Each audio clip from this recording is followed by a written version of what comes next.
We are alive. It is December 17th, 2025, and we know our great Commander in Chief and President Donald J. Trump will be addressing the nation. We will continue with this broadcast and we will view it later.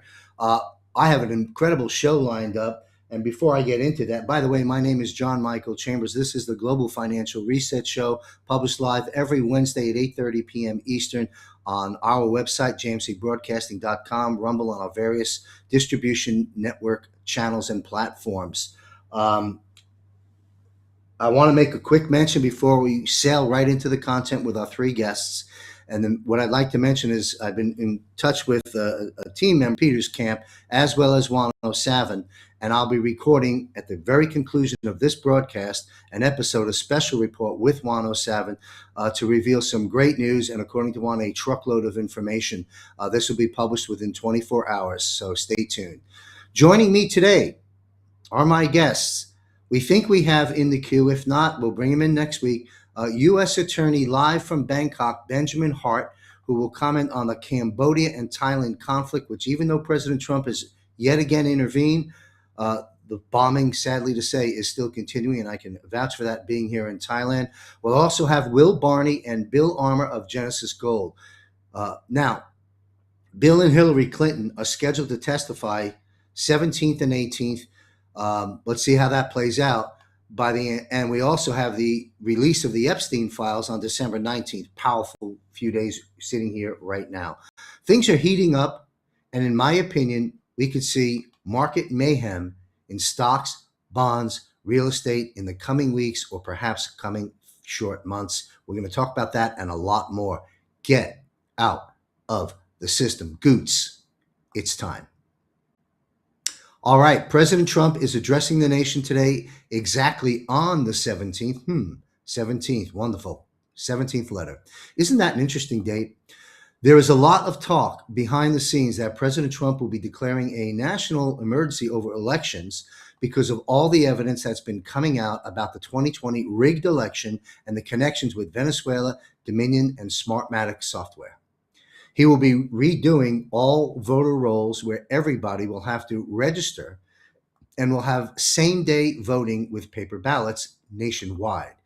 By declaring a national emergency for elections, he can take control of all elections, local, state, and national. But for now, let's focus on the main statement here. The President said, "My fellow Americans," in his public social media announcement, in which there are only 3 Q posts that use this exact phrase, "My fellow Americans, the storm is upon us." Q35, POTUS will be well insulated, protected on Air Force One when that time comes, and abroad, special locations classified, while these operations are conducted due to the nature of the entrenchment. It is time to take back our country and make America great again. Let us salute and pray for the brave men and women in uniform who will undertake this assignment to bring forth peace, unity, and return power back to we the people. Q55, look to Twitter. Exactly this, quote, "My fellow Americans, the storm is upon us." That's the language we are looking for. All right, I'm publishing the just recorded special report, as I mentioned a moment ago, with Juan O'Savin in 24 hours, with up to the minute reporting on Tina Peters. And per Juan, in addition to Tina Peters, he's going to unload a truckload of critical content. This will be published at JMC Broadcasting and on our distribution channels in 24 hours. All right, to my producer, if you can let me know, do we have Benjamin Hart in the queue? All right, if Benjamin steps in, just let me know. We'll bring him on the show. And if we're unable to, I'll do a pre-recorded and pop it in next week. That brings me to our first guest, a returning guest, and this is Will Barney. And I'm glad to have Will back here at the Global Financial Reset. Give me a moment. I got to advance some content here in light of Benjamin not being available. So bear with me. I want to properly introduce Will, and I certainly don't have his biography memorized. So hang on there. We are live, and we are getting there in just one moment. All right. This is not the way I like to roll, but it is what it is. Here we go. All right. Will brings over 19 years of experience in the banking sector, where he has developed a strong specialization in structuring funding for commercial projects on a global scale. And by the way, folks, in the future, as you come to know Will further, I'll just sort of briefly introduce him. But since he's new to our audience relatively, I'm going to formally introduce him. His career has been characterized by successful collaborations with banks to syndicate and finance commercial ventures, often involving substantial financial commitments that exceed tens of millions of dollars. Will's professional journey encompasses significant roles with both commercial banks and private equity firms, where he consistently delivered tailored solutions to meet the needs of large-scale commercial projects. Also, early in his career, he had a stint in entertainment. Before embarking upon his career in banking, Will gained valuable experience in the entertainment industry. His work encompassed professional recording, concert production, and television production as an audio engineer, enabling him to develop a unique skill set and perspective that he later applied to his roles in the business sector. He also has a background in construction, as does our president. Will's early exposure to the building industry began during his upbringing as the son of a general contractor. Sound familiar? Growing up on construction sites, he acquired firsthand knowledge of various aspects of construction, further broadening his understanding of commercial projects from the ground up. Our audience really applauds the knowledge, I'll call traditional old school knowledge and experience, as well as one who is well awakened and on the pulse of the truth today. Please welcome back to the Global Financial Reset, our good friend, Will Barney. Hello, John. Good to be with you today. Good to see you. Thank you for bearing with my struggle of the disruptive introduction, but we got through it. And let's just get right into things. I've got a series of questions I'd like to raise, and anything, of course, at any moment during our discussion, something that has not been addressed that you'd like to bring to the attention of the American people, please do so, sir. So we have discussed, Will, in previous episode. I want to go a little bit more micro now. I'm very much in touch with my audience. And I want to do a shout out to Dr. Joseph Peck of Empower 2000. Folks, look up empower2000.com. And you'll learn a little bit more about his organization. I just concluded a masterclass series and a course that was designed by me and them, and two live group Q&A sessions. And so I'm very much in touch with my audience through that method, through following the Rumble and social media comments and the 100 or so emails I get each week. And from that, I'm going to get your questions answered to my audience with our panel today. So, Will, we've discussed in a previous episode cryptocurrency. And this is very new to a lot of us. Some folks have been following crypto way back when we all thought it was a conspiracy theory. And for the record, Juan O'Savin, in the intelligence community in a variety of capacities since the time of Ronald Reagan, has told me, a year or two ago easily, that crypto was originally a black hat operation in its early days, designed to drive in all of our money through the dark side of crypto. And then Hillary, of course, was supposed to win 2016. But let's see, I think God and Trump intervened on that, and so did we. And that never happened. But she was going to then take us down to Chinatown clandestinely through the crypto that they would have captured, bankrupted us, and moved us into the digital bank. But anyway, thank goodness that's been disrupted. And crypto has taken a lot of different turns and is a major part of where we are heading. And Juan would concur. So, after all that impromptu stuff, let me get back to my talking points.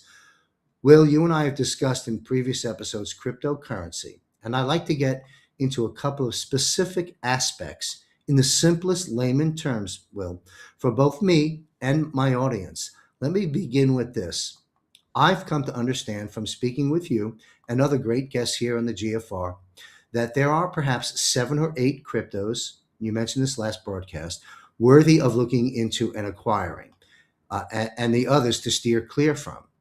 Can you name some of those cryptos that are preferred, and again, remind us of why it is that way. And then we're going to get into something to our audience that you absolutely want to listen to. So, Will, if you understood the question, can you take that on, please? Sure. Well, Thank you. the key point of these cryptos that you and I were discussing is they're all compliant with ISO 20022. What is that? That is And what does basically that the mean? standard Yes. for reporting financial transactions. So it's setting a standard for how financial transactions should be reported, and it's going around the whole world. And the reason for this is because it won't matter what blockchain you're on, as long as that blockchain reports the same way, you can be interoperable with other chains so that you can move money back and forth. And that's the whole point of being compatible with that. Um, the banks have already done that in the United States. Other countries are trying to get compatible now. Some made the deadline on the 22nd November, some did not. There's a few that are still trying to finish up this month. So that's the important part. So you've got 8 essentially coins that are fully compliant with that, but you have others trying to get compliant. We just had something happen this week where Bitcoin came out with Bitcoin VM, virtual machine. This is an effort to try to synchronize as well. So you're not going to see, when you got major coins like Bitcoin and Ethereum and stuff, they don't want to miss the party, okay? Because they've been around a long time. So you're going to see probably additional moves made to get everybody synchronizing together, even for those that were not compliant in the past. It wouldn't surprise me if they made additional moves that make that possible. And I think that's what virtual machine is about synchronizing those chains. So the ones that we're talking about, though, is XRP, XLM. Yes. You've got, let's see, XRP, XLM, and HBAR is another one. You've got Doge isn't on the list, unfortunately, but it may be getting there. But you do have several others. If you can Google it, and there's a full list of them. I don't know why it's escaping me at the moment, but we have those that are ready to go. In other words, they were the first adopters to get on board with ISO 20022, and now we have the whole world getting operable with this standard. I think it's important to pay attention to this because we were able to go to FedNow in the US, which is instant settlement. It's supposed to be instant wires within minutes. I've actually tried this. It did work. It was about 5 minutes, but that's a lot better than the next day. Okay. But that only happened after we went live with the ISO standard. So what you see is adoption even within the banks trying to get hooked up, if you will. So this whole process of rewiring the world to a new financial system isn't something that just happened in one day, and we're still in process with some countries. So everybody's trying to get ready to roll, and that'll be important because everybody wants to be ready and able to synchronize when we get to the point of revaluation of currencies, because there needs to be no issues on that day that occurs, where money can move instantly to people's accounts for those various assets that they may be holding.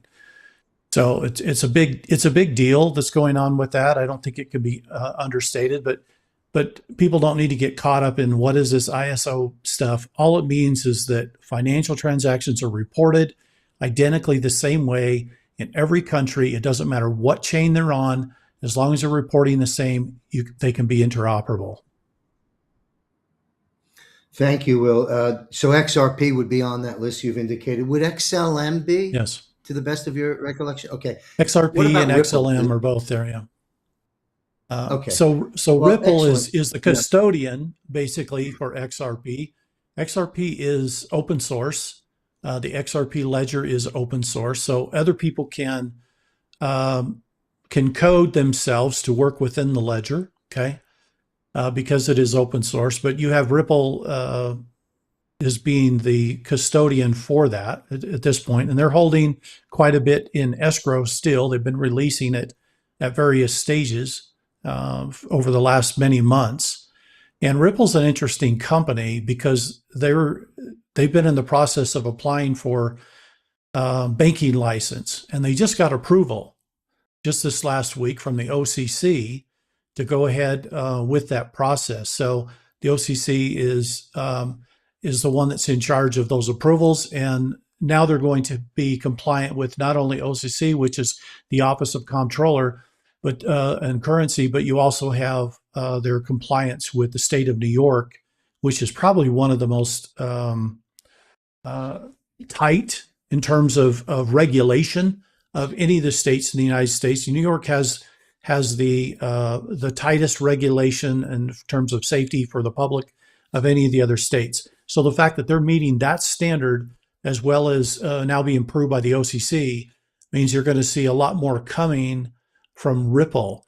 Their stablecoin that they issued actually a year ago, yesterday, I believe it was, or maybe it's a year ago today, is very interesting because it has moved from not being the first kid on the block to go stablecoin, but it's now in the top 5 and is still moving. So that'll be an interesting stablecoin to watch, the RLUSD, and so we'll keep an eye on that one as it seems to be a front runner.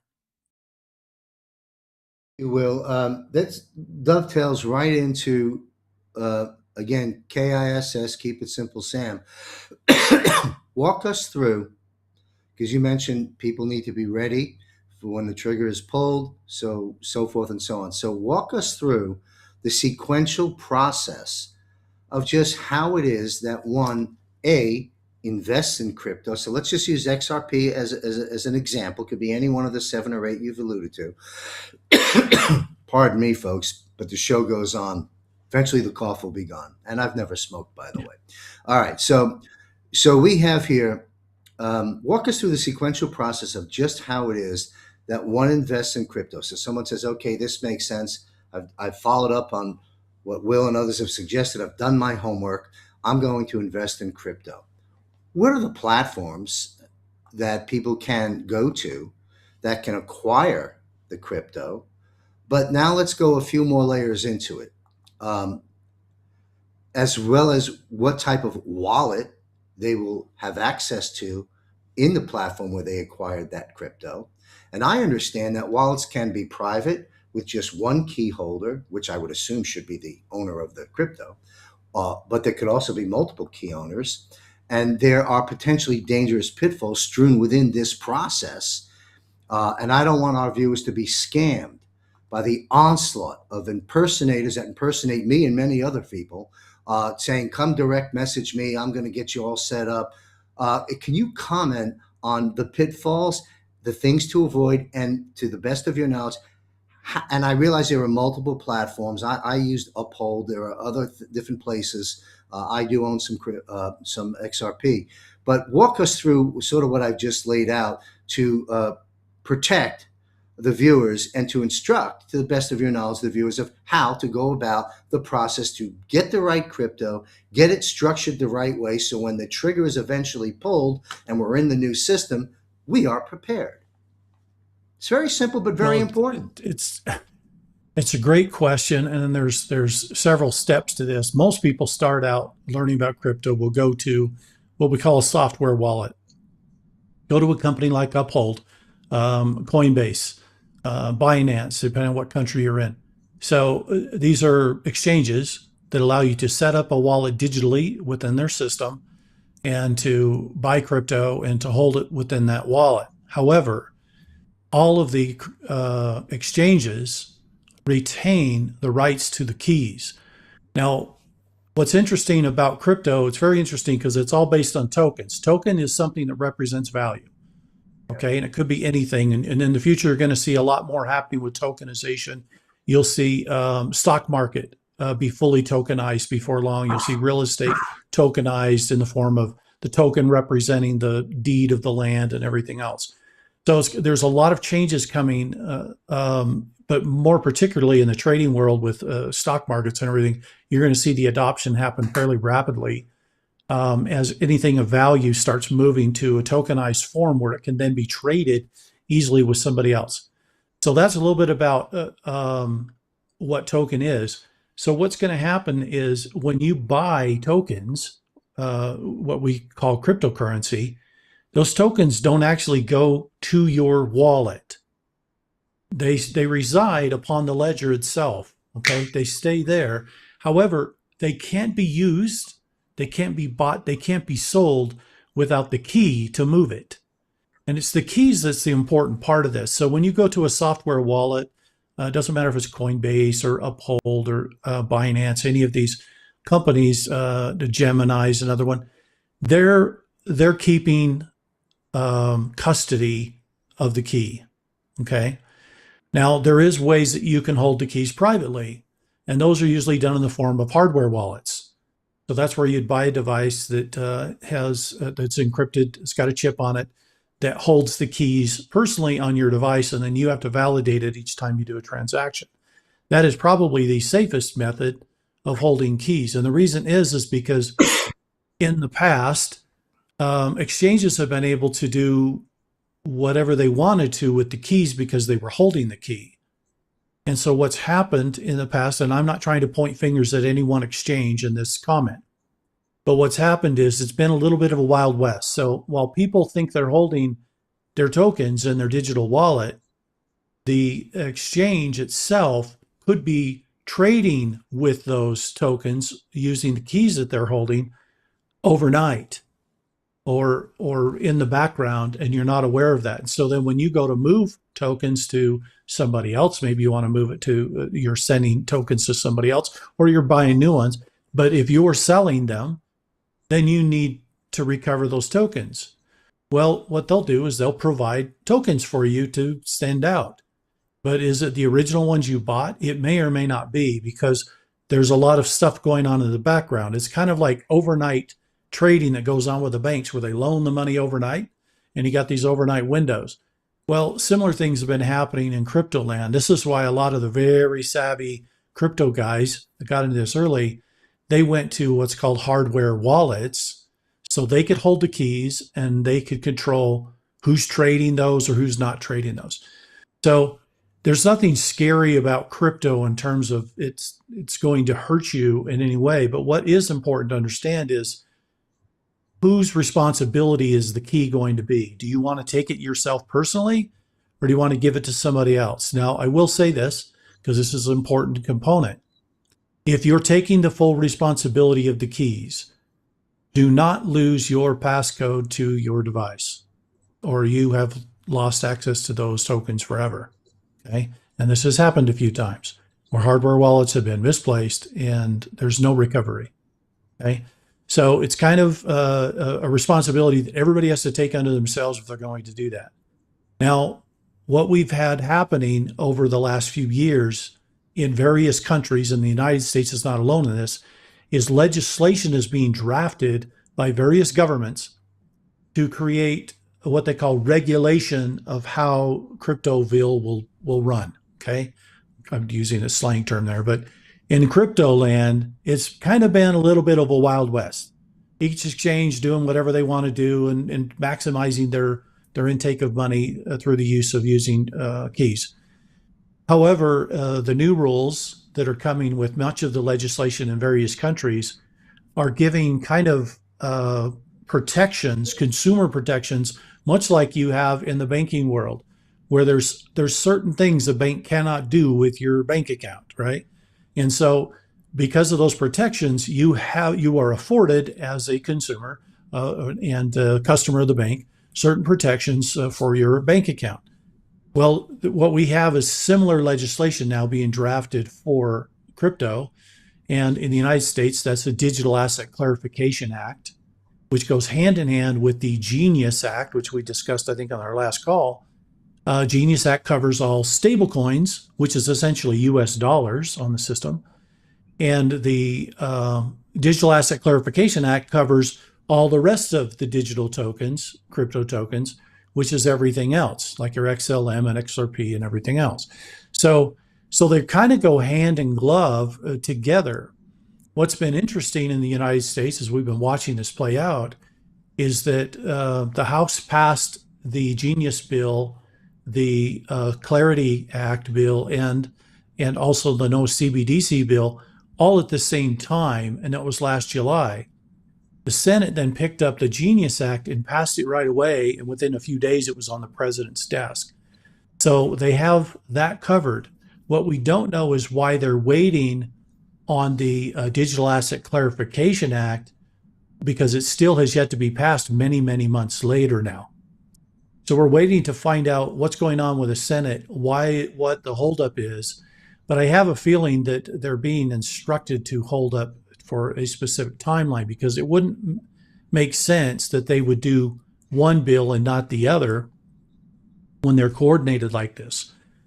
So what's interesting to me is as I'm watching the activity between the Congress and the president's done various things on executive orders, but in order for these things to become law, where they can't be changed, they can't be manipulated, we do need Congress to act.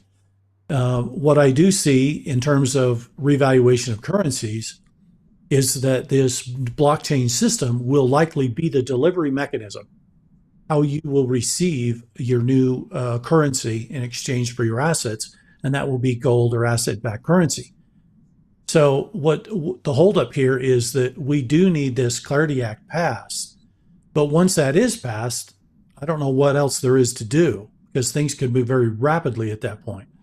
So there must be a timing issue going on here, where maybe they're putting some final pieces of the puzzle together before they're going to finish this bill, because once that's done, we can move forward very quickly. So that's just some of my take on using crypto. But please, those of you that are new to it, don't be afraid of it. It's nothing scary.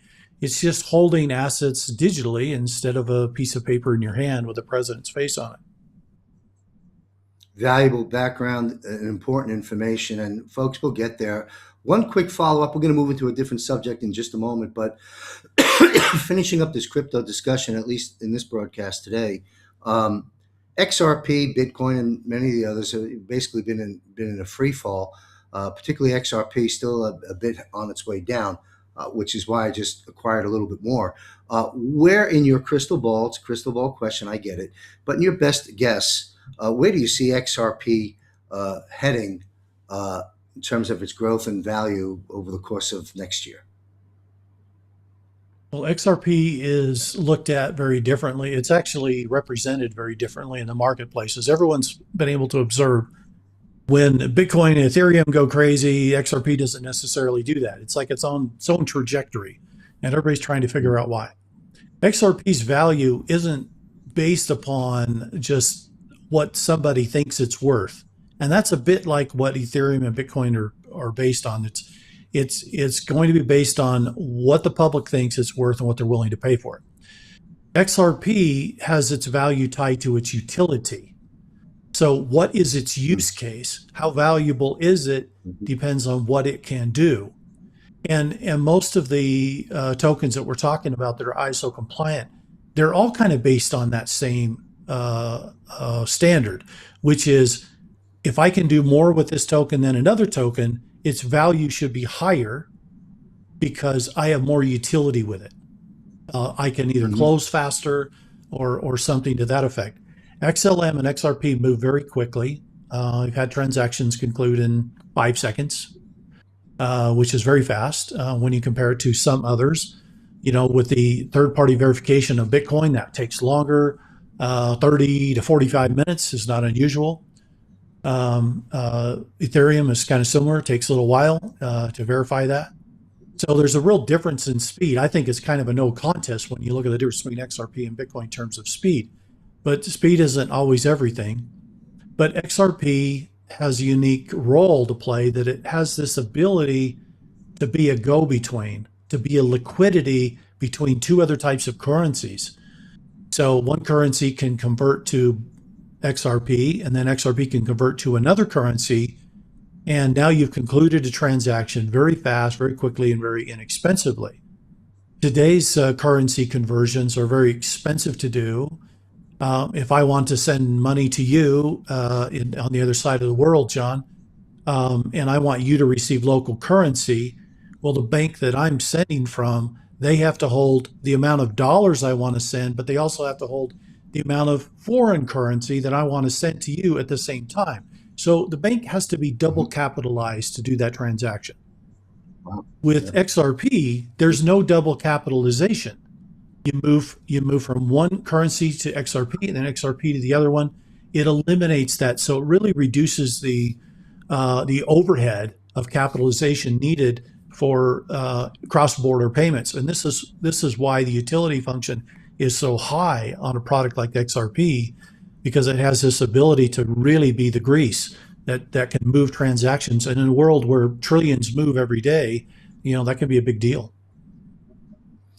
Yeah, that's valuable information. I've just learned. So, with the pullback in XRP today and everything I'm listening to, and plus other information I've acquired over time here, would you say that XRP is going to be a good place for people to go to if they're looking for exposure in crypto? And do you expect it to be its value to be raised significantly over the next year or so? Any comment about that? I Your opinion? I do. I think its value is going to be dramatically higher. However, Okay. I don't know that that's going to fully kick in until we get to the point of everybody's Right. using it, right? If you flip the Yeah. switch Yeah. and say everything's going blockchain and we need to move money, well, people are going to automatically move to XRP very quickly for that movement. But it's interesting to look at. If you look at all the money that moves every day, the trillions of dollars that move all over the world across various borders every day in just trade alone, you have to have a certain value to that token in order to meet the liquidity requirements in order to move those funds. So if you start doing the math on what it takes to do that, you start coming up with a much higher number than where it is. I mean, dramatically higher. So it Got wouldn't it. surprise me if one day we see XRP eclipse Bitcoin and lap it in terms of value, because the higher the value it is, the more liquidity it can provide to the system itself. So I do think that that's going to be a bit of a moving number, but I do think it will be in the future substantially higher once there's a lot of people loading up with the XRP in order to do money movements. Great, thank you. Good information. Let's move on to how close do you think we are to a stock, bond, and market correction? We know there's been downward movement in the bond market. We know a lot of banks are having difficulty. We know that municipal bonds are in trouble. But what's your view on the stock, bond, and market correction, and just how, who, or what do you believe will trigger that cascading event? How, who, or what? Is it market fundamentals? Is it debt? Is it President Trump somehow pulling the plug to flush out the Rothschild deep state banking system? Is it a combination of these three? Am I off the mark? So, A, do you believe there'll be a correction stock, bond, and real estate? And how? What will be the driving force to create that? Well, there's a couple of things that are in play right now that can affect how that plays out. Okay. So let's talk about what typically happens. The stock market is at an all time high in the United States right now. It's never been this high. If you look at NASDAQ, you look at the S&P, you look at the Dow, they're at all time levels. So what is going Mm-hmm. on there? A lot of people say, oh, it's pumped up with air. Okay. We got fake values or whatever. But what's interesting is all of that has moved up since the implementation of much of the strategy of this current administration, where they are trying to actually backstop the country and put together a foundation underneath this. It almost appears as if they're trying to clean the system out without necessarily crashing it. It's very fascinating to watch. So Mm-hmm. if you look at what the statement that was made by the SEC chairman just last week regarding what's going to happen with tokenization, he predicted in the next 24 months that all stock markets would be tokenized in the very near future, 12 to 24 months, he said. So this is a very interesting component, because when you tokenize all of that, what you do is you suddenly take all that trading and you put it right out on the ledger where suddenly it has full transparency. What does this do? That clears out the problems very fast, because Mm-hmm. you can't hide issues anymore. And you can settle those Right. trades the same day. You and I talked about how you always had to plan an extra 2 days to finalize the Yeah. money, right? Because the money had to settle. Mhm. Well, now if we can settle that in seconds and we can trade it, you're going to see things move very rapidly. But you're also going to see that it was going to be impossible for the continued graft that's been going on in the markets to continue because the system literally makes it obvious what's happening. It actually makes the job much easier on agencies like the SEC who are trying to police this security activity to make sure that it's compliant. The system itself kind of does that for you in a sense that Yep. you know who the shareholders are. Now, one of the things that's interesting about today's market is you could have a large company, a Microsoft, for instance, right? They've got a lot of Mhm. shareholders everywhere, all around the world. I can guarantee you, if you talk to Microsoft, they couldn't tell you where half of their shareholders are or who they are. They have no idea, right? Only that they're holding some shares. So, what's interesting is when you go to tokenization, the system tells you, you know who has Yeah. it and how much they have. It's all about clarity, all about Mhm. transparency. So Very the interesting right. thing is we move into the adoption of these technologies, we actually eliminate the fraud, the backroom deals in the process. And I'm watching this very closely because there was either two things that were going to happen. We were either going to hit the wall and completely crash, like you're saying. I mean, massive correction. When I mean massive, I mean like 50%, okay? 25, Mhm. 30, 40, and then finally down to 50 within a couple of days. That was a possibility, okay, to clear the system out. However, if you move stuff over to a transparent system, it starts to clean in the process. And it could be that we have an administration that doesn't want it to crash because if it does, it wipes out everybody's retirement accounts. Everybody's going to be angry at you. So they may be taking another approach to this that is a Mhm. different path than what we have seen in the past. And I'm all for that if there's a softer landing. Yes. I realize Well, that's a thanks, Will. complicated answer, Will, if but you wouldn't, that's no, no, how I it's an see it. important answer. I thank you very much. Can you please sit in the digital green room for a moment? We've got the attorney, Benjamin Hart from Bangkok, in the green room waiting on us. I've got to sort of bring him in right now because his time is limited. Would you be able to stand by and continue this discussion after I sign Benjamin Hart off? Absolutely, absolutely. We'll be back. Thank you. So, to our audience, Will Barney and Bill Armour will be on after Benjamin Hart. Benjamin Hart is an American attorney and naturalized Thai citizen. He immigrated to Thailand in 2018 and has lived and worked there ever since. He founded the law firm of Integrity Legal, which you can follow on YouTube. He hails from Kansas, where he worked in the casino industry while attending law school before moving abroad and making his way in Southeast Asia. I am a client of his firm. He, as a foreigner living abroad, he's helped me in numerous ways here. Anyone looking to come here to travel, reside, extended stay, he's the guy you want to learn from. And we have a small Thai audience following us, but this is a world news event that I'd like Benjamin Hart to weigh in on. Can we bring Benjamin on screen, please? All Hello. right, Benjamin, thank you. You're live. Thank you for joining us, sir. I want to jump right into Cambodia and Thailand, and then we're going to get into some issues concerning banking as it's happening here in Southeast Asia, as perhaps a warning and a heads up for Americans. But for those, and I believe a lot of our audience, because they're worldly focused, they understand the conflict that's happening at the border between Cambodia and Thailand. You and I spoke off air last week about President Trump once again and Malaysia intervening. And you were right off air. You said, well, you're happy that the president would intervene, and he seemed to have had an impact initially, but you weren't very confident that his intervening was going to make a bit of a difference. And you were right because they are still bombing over here, if I understand it correctly. Can you explain the conflict between Cambodia and Thailand? Why are they fighting? What is going on? Is this going to escalate, or do you see a ceasefire and ultimately an agreement putting this to an end? A couple real quick, just to not to correct you completely, but I That's moved okay. here in 2008, not 2018. So just it's 10 years Yes, earlier yes. than that.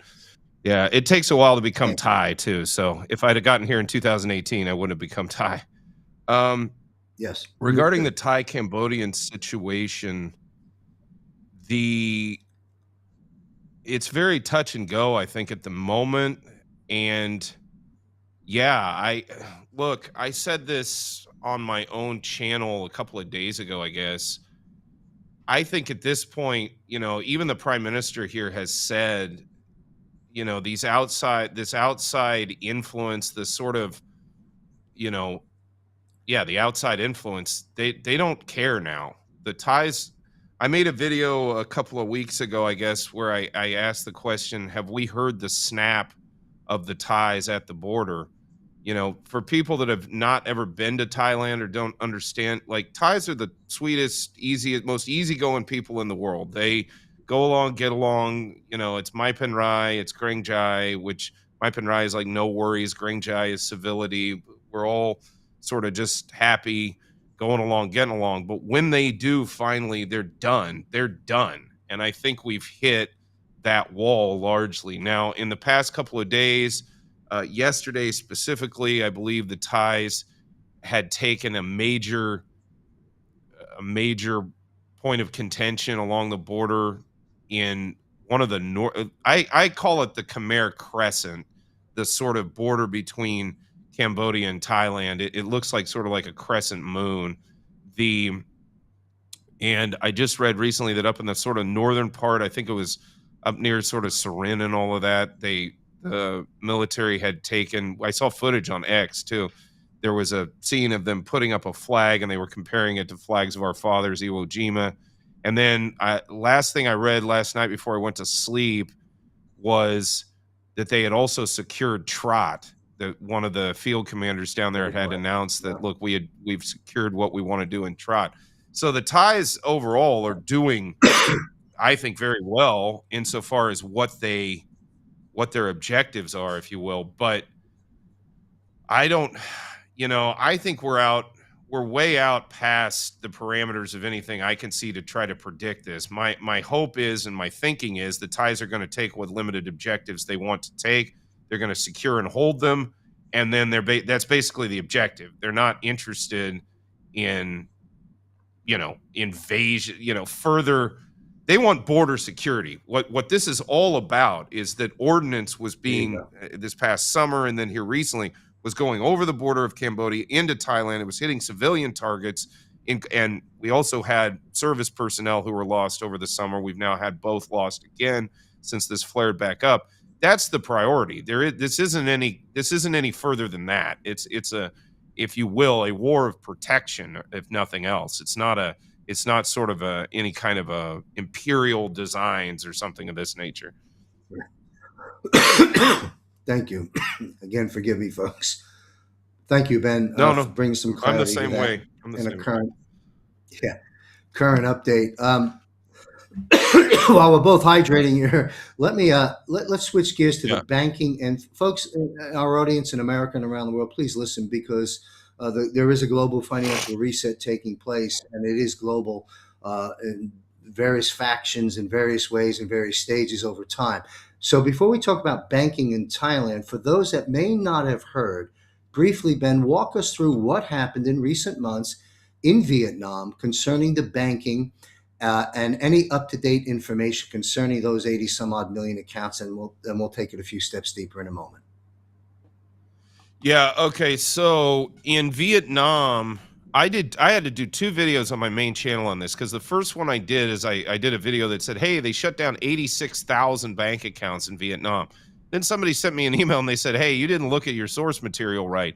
They shut down 86 million bank accounts in Vietnam, which that is just, I mean, now some of the numbers you have to look at and say, okay, there could have been defunct companies in there. There could be bank accounts of dead people.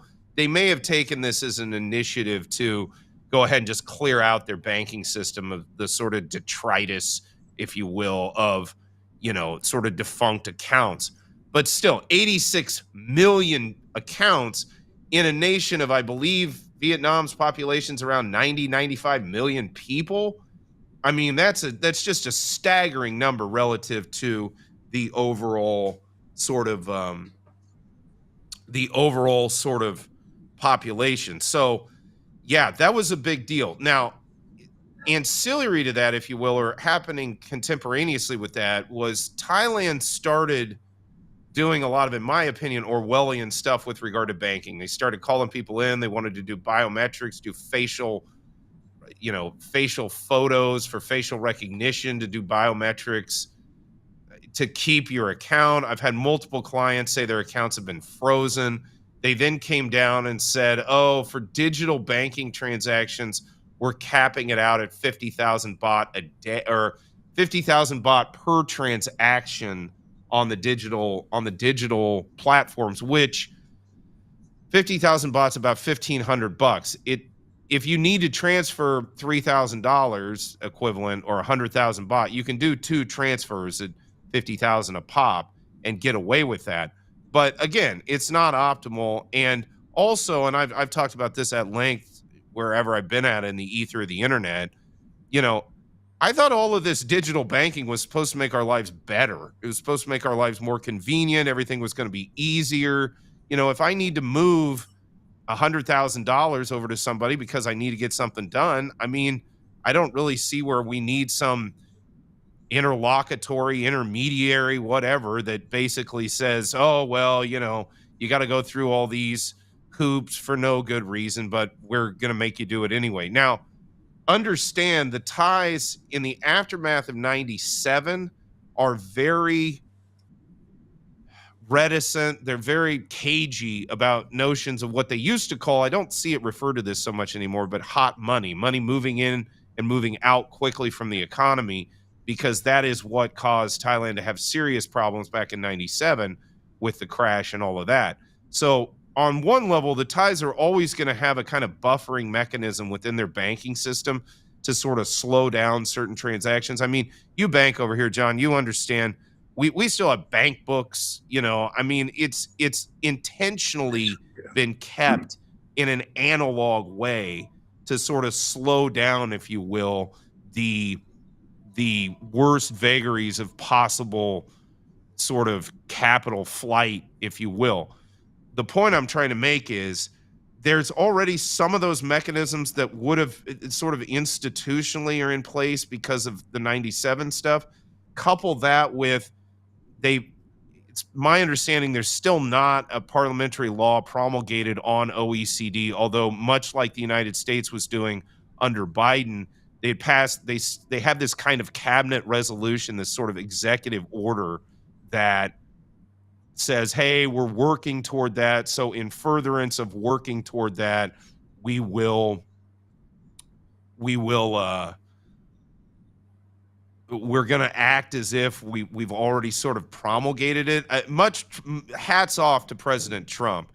He got rid of all of this like day one when he came in. And I've quoted his executive order at length in many videos talking about the Thai sort of ramifications, because he's right. It's a direct attack on national sovereignty. It creates extraterritorial jurisdiction. It's basically OECD is designed so that some other country, it's supranationalism, what they call supranationalism. Mhm. And it's globalism by another name, arose by another name, but they call it supranationalism. So if you've got like a British pensioner sitting on Pattaya Beach drawing his money down in Thailand, and then he goes over 180 days and some other taxable event occurs, Britain is going to then be telling Thailand, oh, well, you need to take this amount of money, but you can't take this amount of money, and you need to extract this amount of tax from him, remit it back to us, and then we credit you for your foreign nationals that are in our country. I don't want this. I don't think the Thais want this. I think ultimately it will go away.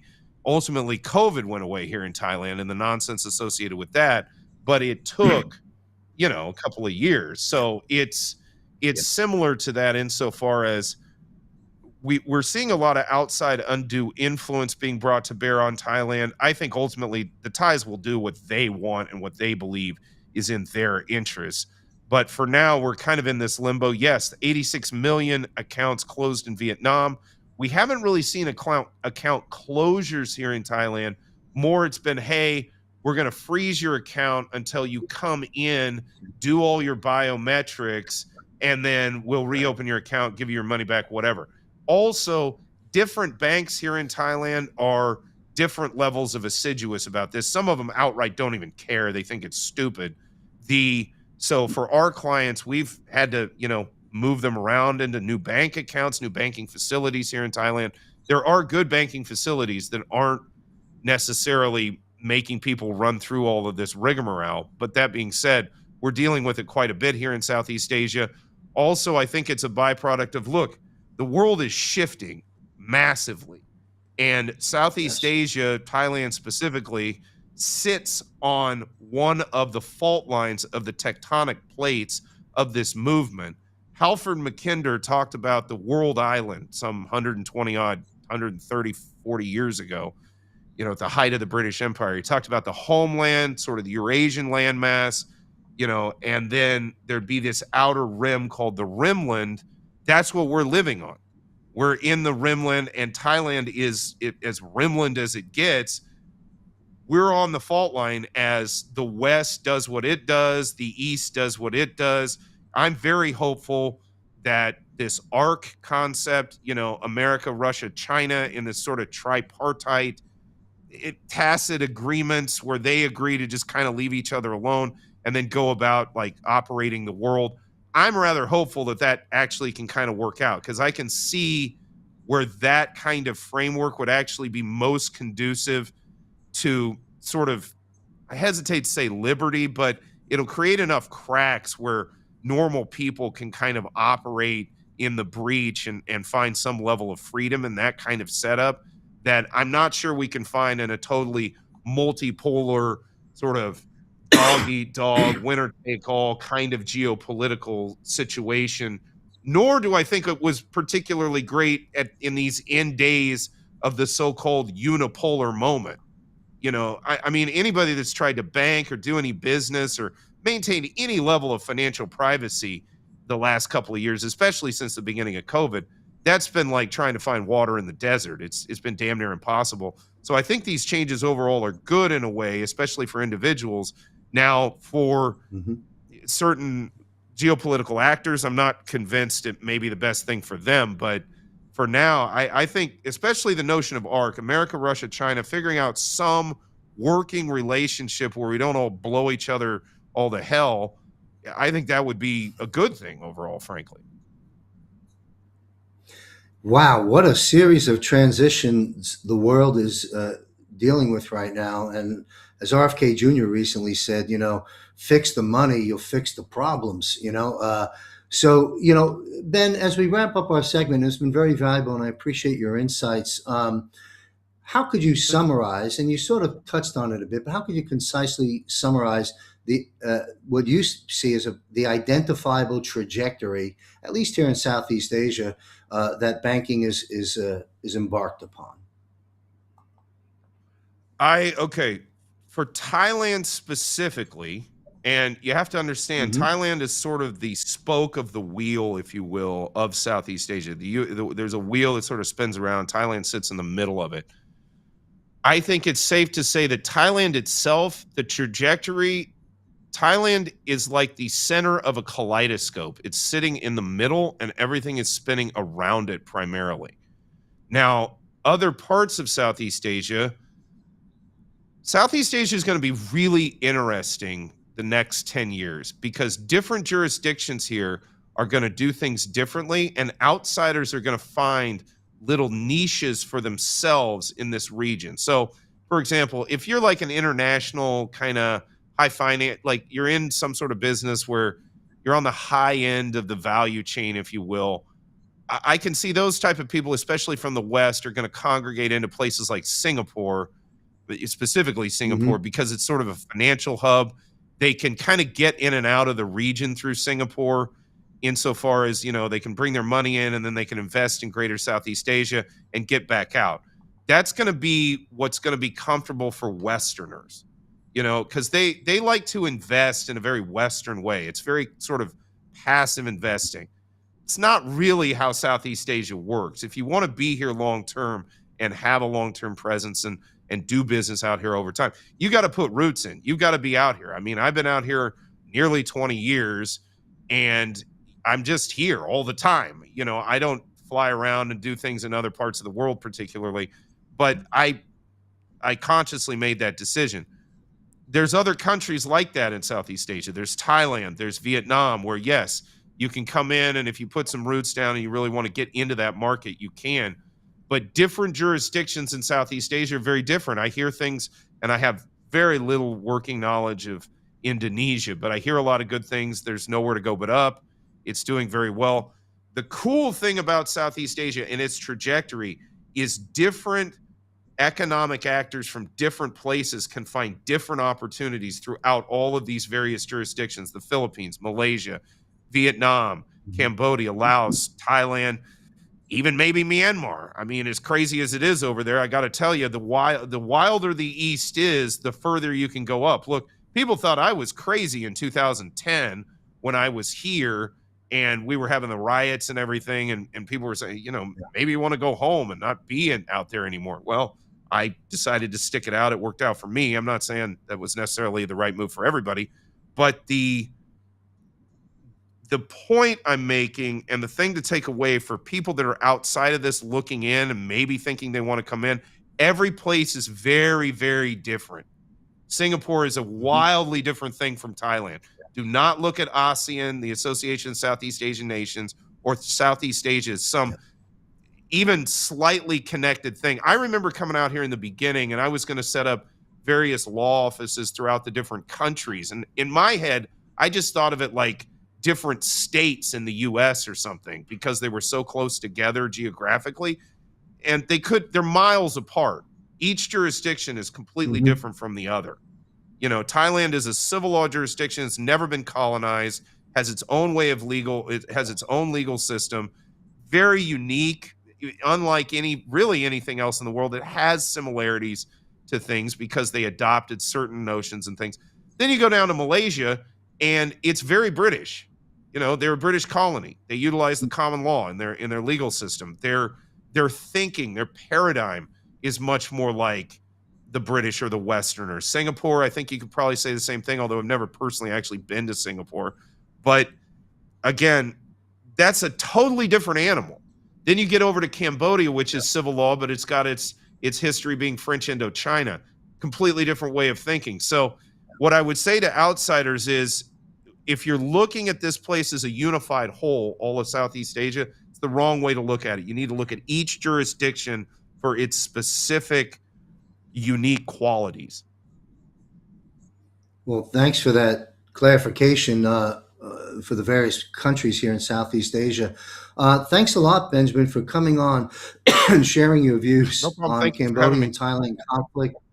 You're welcome. And on the banking issue, because it's important to see what's happening around the world with the currency transitions that the world is experiencing and the banking system itself. What's the best place for people to follow you, your podcast, your work, anything you want to direct the public to before we close out? Yeah, thanks very much. Integrity Legal Thailand. If you just search that on YouTube, you'll all come up immediately. That's probably the easiest place to find my ongoing. We put out 3 videos a day. I've been doing that since COVID. I'm sort of inoculated to the workload now, so we just get that out pretty much consistently. Also, you can email us or you can check out our websites, integrity-legal.com or www.legal.co.th. And if you want to email us, you can go ahead and email us info@legal.co.th. But easiest way to find us is Integrity Legal Thailand. Search for that on YouTube. Excellent. I've been following Benjamin for, I don't know, maybe 5 years when I was back home in the States, all the way up through now. A great channel, particularly for those that are in Thailand considering coming here. Last thing I want to mention, I want to thank you, Ben, for our private consult concerning my banking positions, as we've been discussing more generically here. And I'm in the process of just making some of those minor adjustments. So I want to thank you for that. And I want to thank you for being here and look forward to having you back as things change. All right, folks. Thank you. Benjamin Hart, Bangkok, Thailand. since 2008. I stand corrected. And now we're going to bring back, no, Will Barney. Let's bring Will Barney back into my producer to finish our discussion. Then we're going to bring in Bill Armour. And I greatly appreciate Will and Bill standing by as we pivot here in this live show. I wanted to get Benjamin Hart on record because really nobody else has him or that type of information to share with the world. So, Will, we're going to bring Bill Armour on in just a moment. Will, we've discussed before, I should say, how President Trump is dismantling the Federal Reserve and the IRS. Looks like Powell, for all intents and purposes, is out. Who will replace him, and what do you see developing as a result of this concerning Fed policy? What policy shifts will be Well, made? they'll likely name somebody fairly soon that might be a replacement for Powell. But the interesting thing is his term ends next May. And, I don't know how you feel about it, but I'd just be fine if they just ended the Federal Reserve and we don't need to put somebody in there. Personally, Yes. I would just much rather Yes. see that. Okay. What's interesting about Powell is he tends to be everything Trump says he is. Too little, too late at every step, every move. It makes me wonder what side Powell's working on, because if he wanted to counter Trump, he wanted to try to make their central bank, relevant. Why would he be too little, too late, exactly as Trump describes him every single time, Yes. unless he's actually there to dismantle it? I'm just asking the question because there's a lot of things that don't make sense about the way this plays out. Why not come through with a big rate cut, get everybody excited? Oh, yeah, we're for the people, and defy Trump. No, instead, he does exactly what Trump says he's going to do, which is too little, too late. And what's interesting about bringing that rate down slowly is it actually is preventing another resurge of inflation.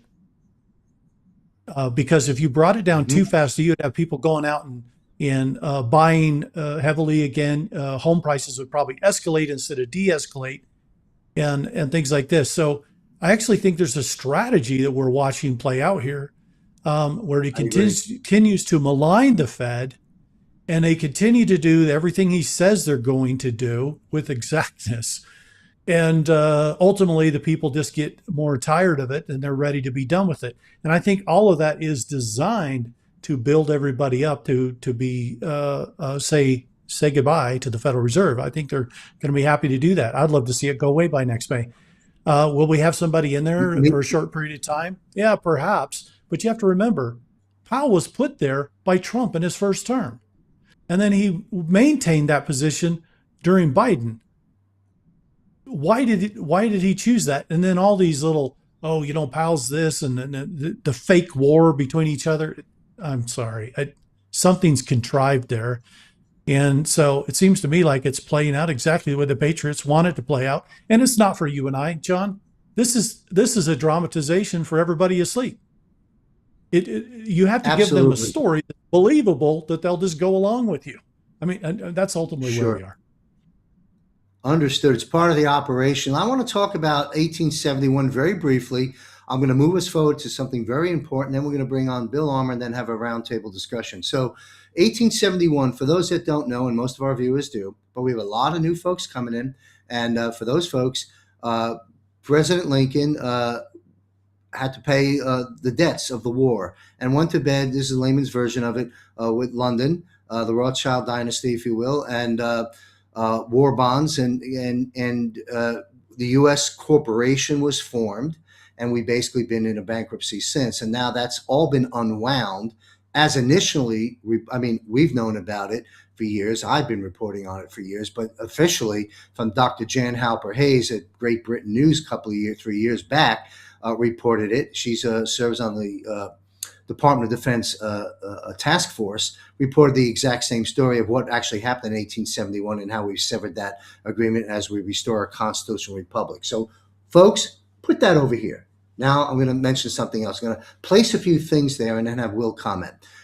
We spoke about recently, Linwood, who I met many years ago, about 4 or 5 years ago, reported initially the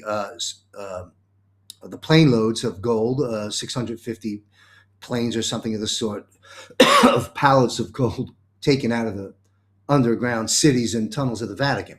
Put that in your pending box, folks. Then we had reported on this broadcast and other shows I've produced by Juan O'Savin of the 17,000 pallets of cash with $100 million on each pallet that his team and his eyes have physically seen, in addition to a speculative amount of 100,000 pallets with $100 million on each, which was being orchestrated by the global cabal, the deep state, if you will, to unload this on the market, collapse the currency into hyperinflation, basically bankrupt you and me, and move us into a central bank digital currency. Thank goodness that's in the process of being thwarted. So put that in your pending basket. Then we have $18 trillion, as I understand. Some say 20. Pick a number. When you're in 18 trillion, 20 trillion, doesn't matter. 18 or 20 trillion dollars worth of tariff income, thanks to President Donald J. Trump, coming into the United States of America. And lastly, we've got, thank goodness our brain can hold a lot of things in the pending basket, because I'm going to wrap this up here. We have exploration in oil and gas now, with most of the crazy restrictions being lifted. We have this massive boom in AI and AI-related companies and robotics. We have the Sovereign Wealth Fund, first dividend check coming to us, we believe, in June or July, based on what the president has stated. We have the tradable birth certificate situation of how much money has been made by the deep state against all of our lives being traded on the market. Fraudulent taxation our entire lives based on the Federal Reserve and IRS, which are unconstitutional and illegal. So tell us now, with all of these things sitting in our minds pending basket, how do you speculate on the repatriation and the 160 trillion I failed to mention in the St. Germain Trust? That's a lot of wealth. And the 38 trillion in the Federal Reserve, our federal debt that we have been alerted to by the president and by Elon Musk, that the majority of that debt, due to the fraudulent activities of the Federal Reserve itself, will not end up on the balance sheet of America.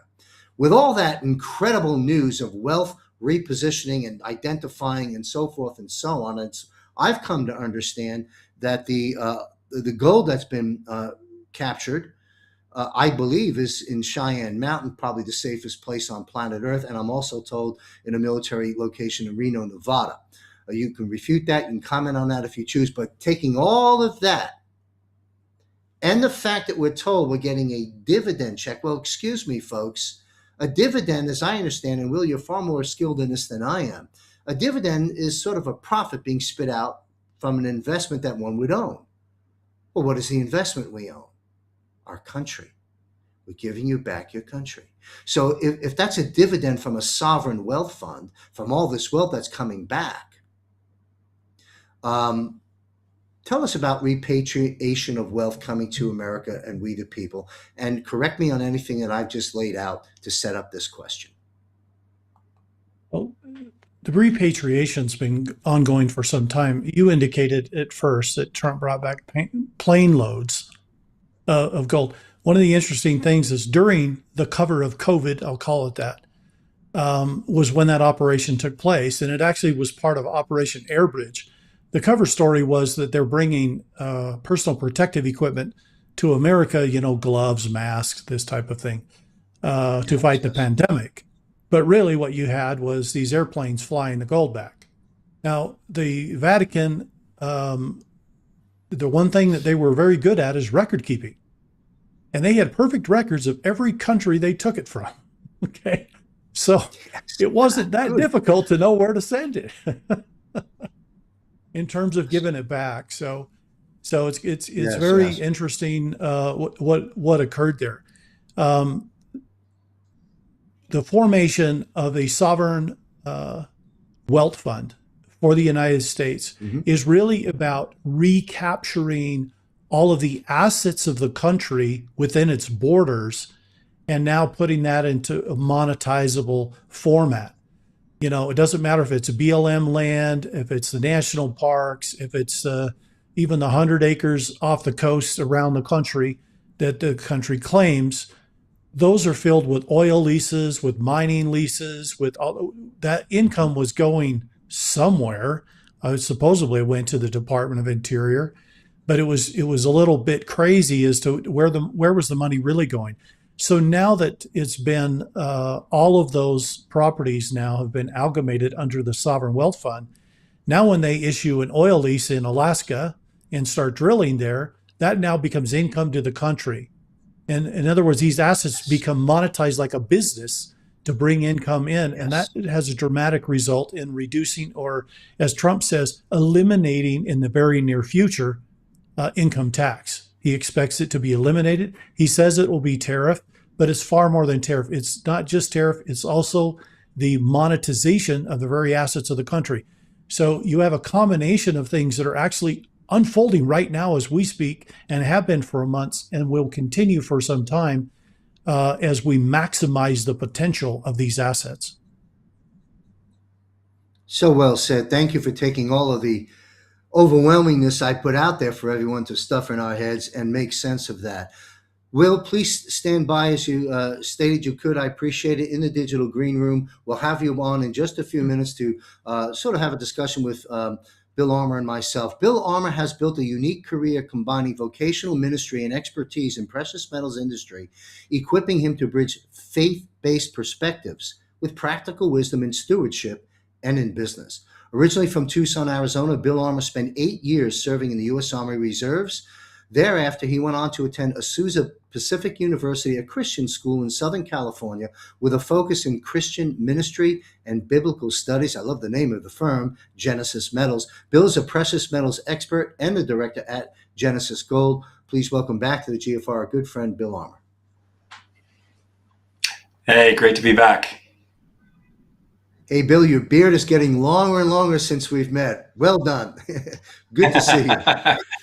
Well, Christmas is coming up and I've got little ones, so someone's got to play Santa. Very good. Yeah, that's a great thing to do. The kids love it. I remember years ago, when I lived in Colorado, this will sound a little crazy to everybody, but I had sort of an elevator chute in the house, mainly for groceries from the garage up to the third floor. I had a beautiful home back there on 4 private acres many years ago, and I had my nieces and my family, and this is my mother's last Christmas before she passed on. So I was happy that I was able to bring the family together from all over the country to spend a week. And it was winter wonderland in Colorado for Christmas. And we had stage for the children, Santa Claus in full gear, show up out of the elevator with all kinds of gifts for the kids. So it's a wonderful time of the year, and we will be celebrating Christmas. Bill, the definition of inflation, in one could say, in part, is an increase in the money supply, not chasing enough goods and services. All right. I believe, and I'd like you to weigh in on this, that the Federal Reserve creates the inflation. It's not necessarily, and I can stand to be corrected. It's not necessarily the ebb and flow of basics of the economy, supply and demand and these sort of elements that make an economy. To me, as I've looked at it, and I'm not an expert in this area, but I have common sense, and it seems to me that inflation is solely or largely created by Fed policy. In my oversimplification, the Federal Reserve with 200 board of governors or whatever it is, all they really do is increase or decrease the money supply, which creates or not creates inflation, and they increase or decrease the money supply. And I forgot the other main thing that they do. You can fill in the blanks in a moment. But so it seems to me that inflation is not a product of economic ebb and flow and activity, but rather a Fed policy. Is it a fair statement to say that once the global financial reset settles in, which we've been talking about with Will just a moment ago, would we ever see inflation again? That's the question.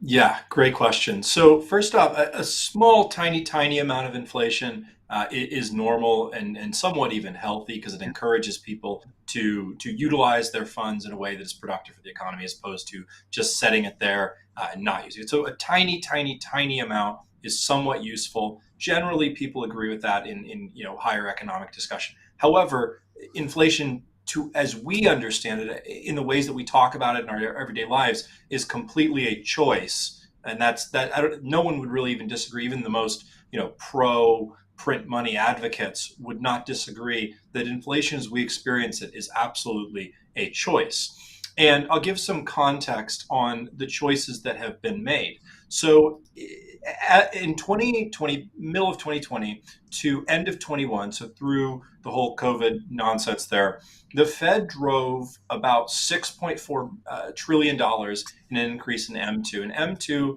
for people who don't know what that is just basically all of the dollars we can add up between savings account, cash, a couple different things, but basically all of the cash equivalents. That represented, so again, 6.4 trillion, a 40% increase in the money supply. So again, just common sense using our brains here. If all of a sudden here, let's say there's $100 in circulation, and now all of a sudden there's $140, the money that you had is now virtually, just by common sense, 40% less value. So just in the course of about 18 months, the money that you had was devalued by 40%. And to reframe that, because people understand when they see it on a paycheck or whatnot, they see a tax, they get that. But the Fed operates as really as an invisible tax, in that they just took 40% of all the wealth here that people had and put that in their pocket, and they didn't require reaching into your bank account and pulling it out. All it required was the creation out of thin air of all of the money. So they took 40% of all money that U.S. citizens had, and they put that in their pocket. So as of today, you see this, and we can just look back, these waves of inflation, 7%, 6.5%, 5%, multiple years of high above 5% inflation. We're still above, we're right at 3%. But this is all just as that money goes into the system, as they spend that money basically, and it goes into the system, that's where you eventually see your dollars worth less. So we're still feeling the effects of the Biden regime.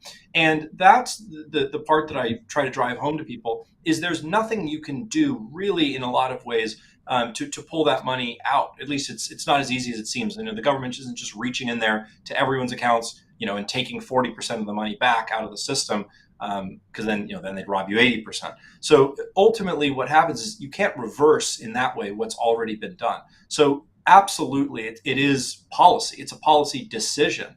The Fed's balance sheet is 10 times larger than it was before 2008. 2008 acted as a catalyst for major banks and financial institutions and the Fed to structure power here, with which they've yielded over the last 15 or so years. So it's policy driven. It's absolutely a choice.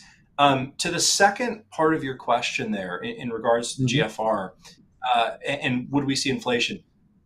If we see inflation, so right now we see anywhere from 3 to 5% annually is what we've been at recently. We're talking about maybe 0.25% inflation, which over the course of 25 years, you might see your money devalued by 5 or 10%, or not even.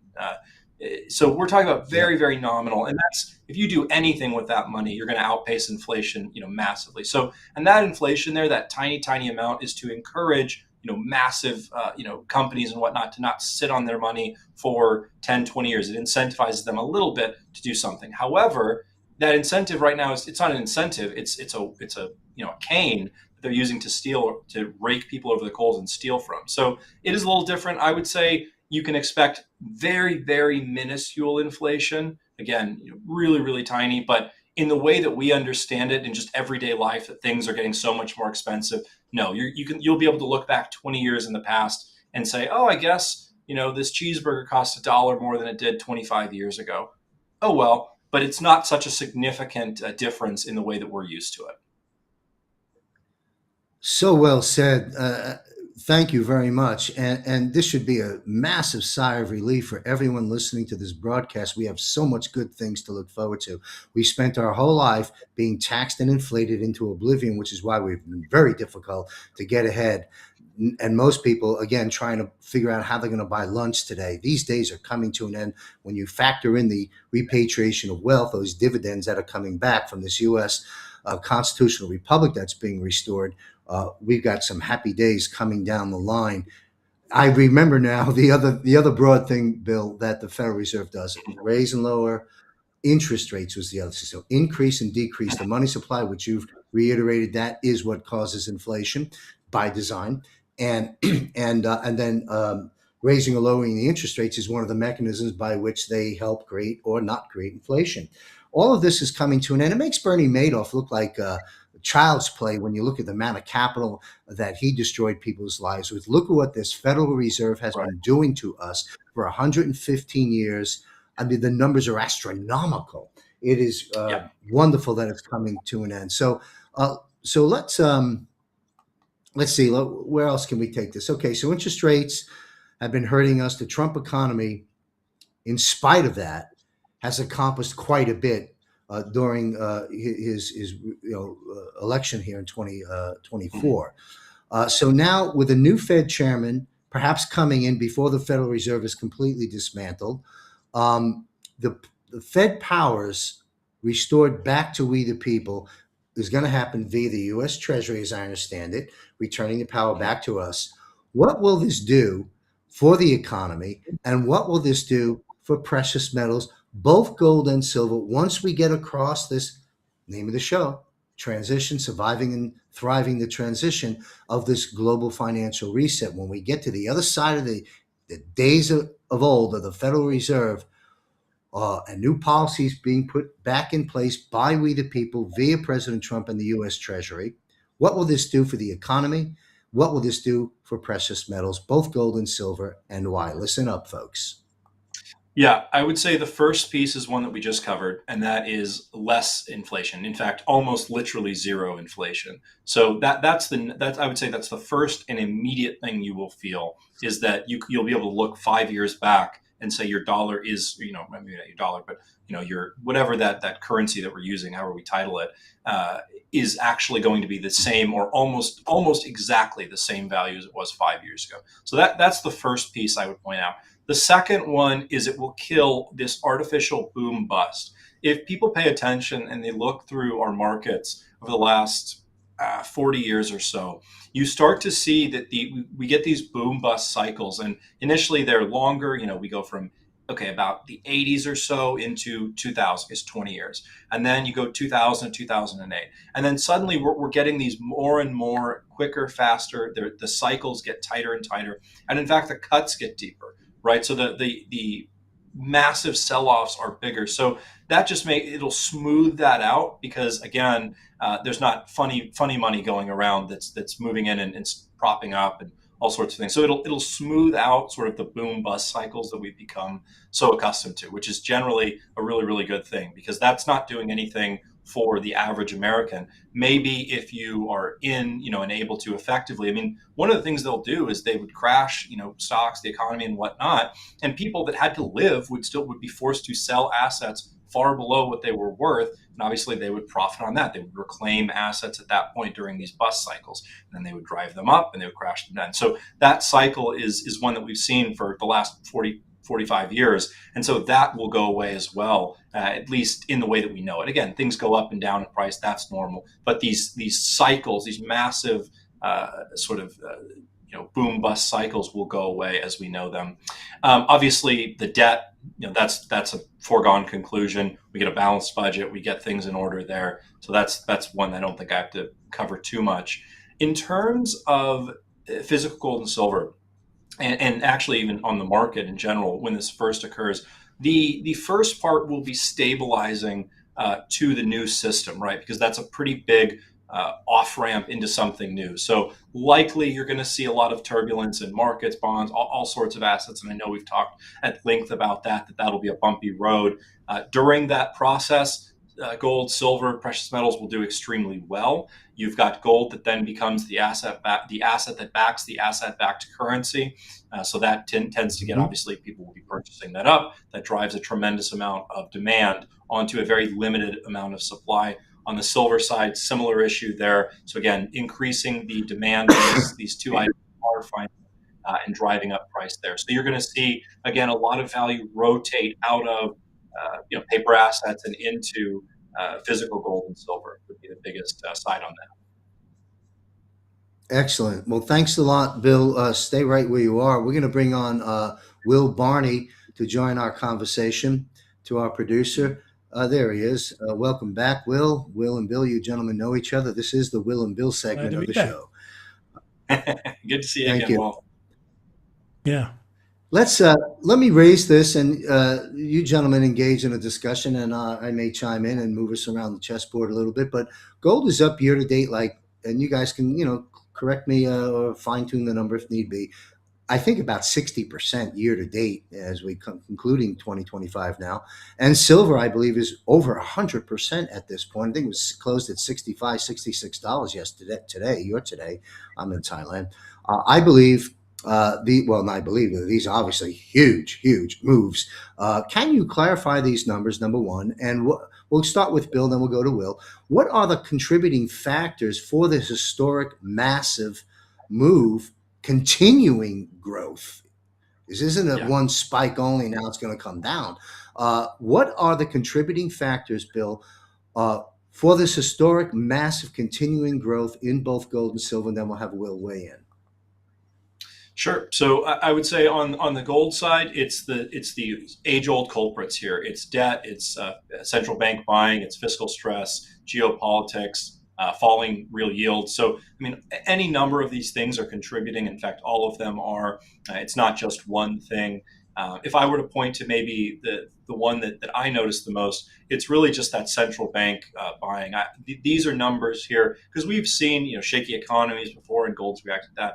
But the one thing that we've never seen, at least not in the level that we're seeing it right now, is central bank buying across the world, just gobbling up gold. It's almost like a vacuum here for gold. But we're seeing the same on silver. And that's why you've seen gold rise tremendously. But silver is now at about 120 to 130% right in there, depending on the day, just in the last 12 months. So tremendous growth there.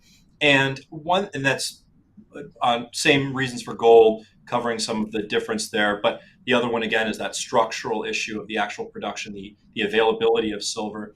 And I just want to take a quick second, kind of go off script and just read something that popped up today that I found very, very interesting. And so it's since been, I'll preface all of this actually with this has since been deleted off the CFTC website. It was there earlier, it's now gone. So you can, interpret why that is, whether they've changed their mind, whether they don't want the publicity of it. I mean, there's any number of things, could be a different thing. So take this with a grain of salt, but this was published. So it said there was on the calendar for the CFTC, Emergency Commission meeting, December 19th, 9 a.m., closed session, topic market stabilization measures for precious metals complex. Now, for people that heard that and didn't really know what that's referring to, back in the 80s, they had the Hunt Brothers squeeze, the silver squeeze, Hunt Brothers bought up about a third of all the above ground silver, and the paper contracts, the banks were getting crushed, and they were in danger of insolvency. So what they did was they froze the ability. This is the way the government and banks got out of this, is they froze the ability to sell paper contracts. So you could, to buy paper contracts. You could only sell paper contracts. You couldn't buy them. So that is the same, almost identical language they used back then.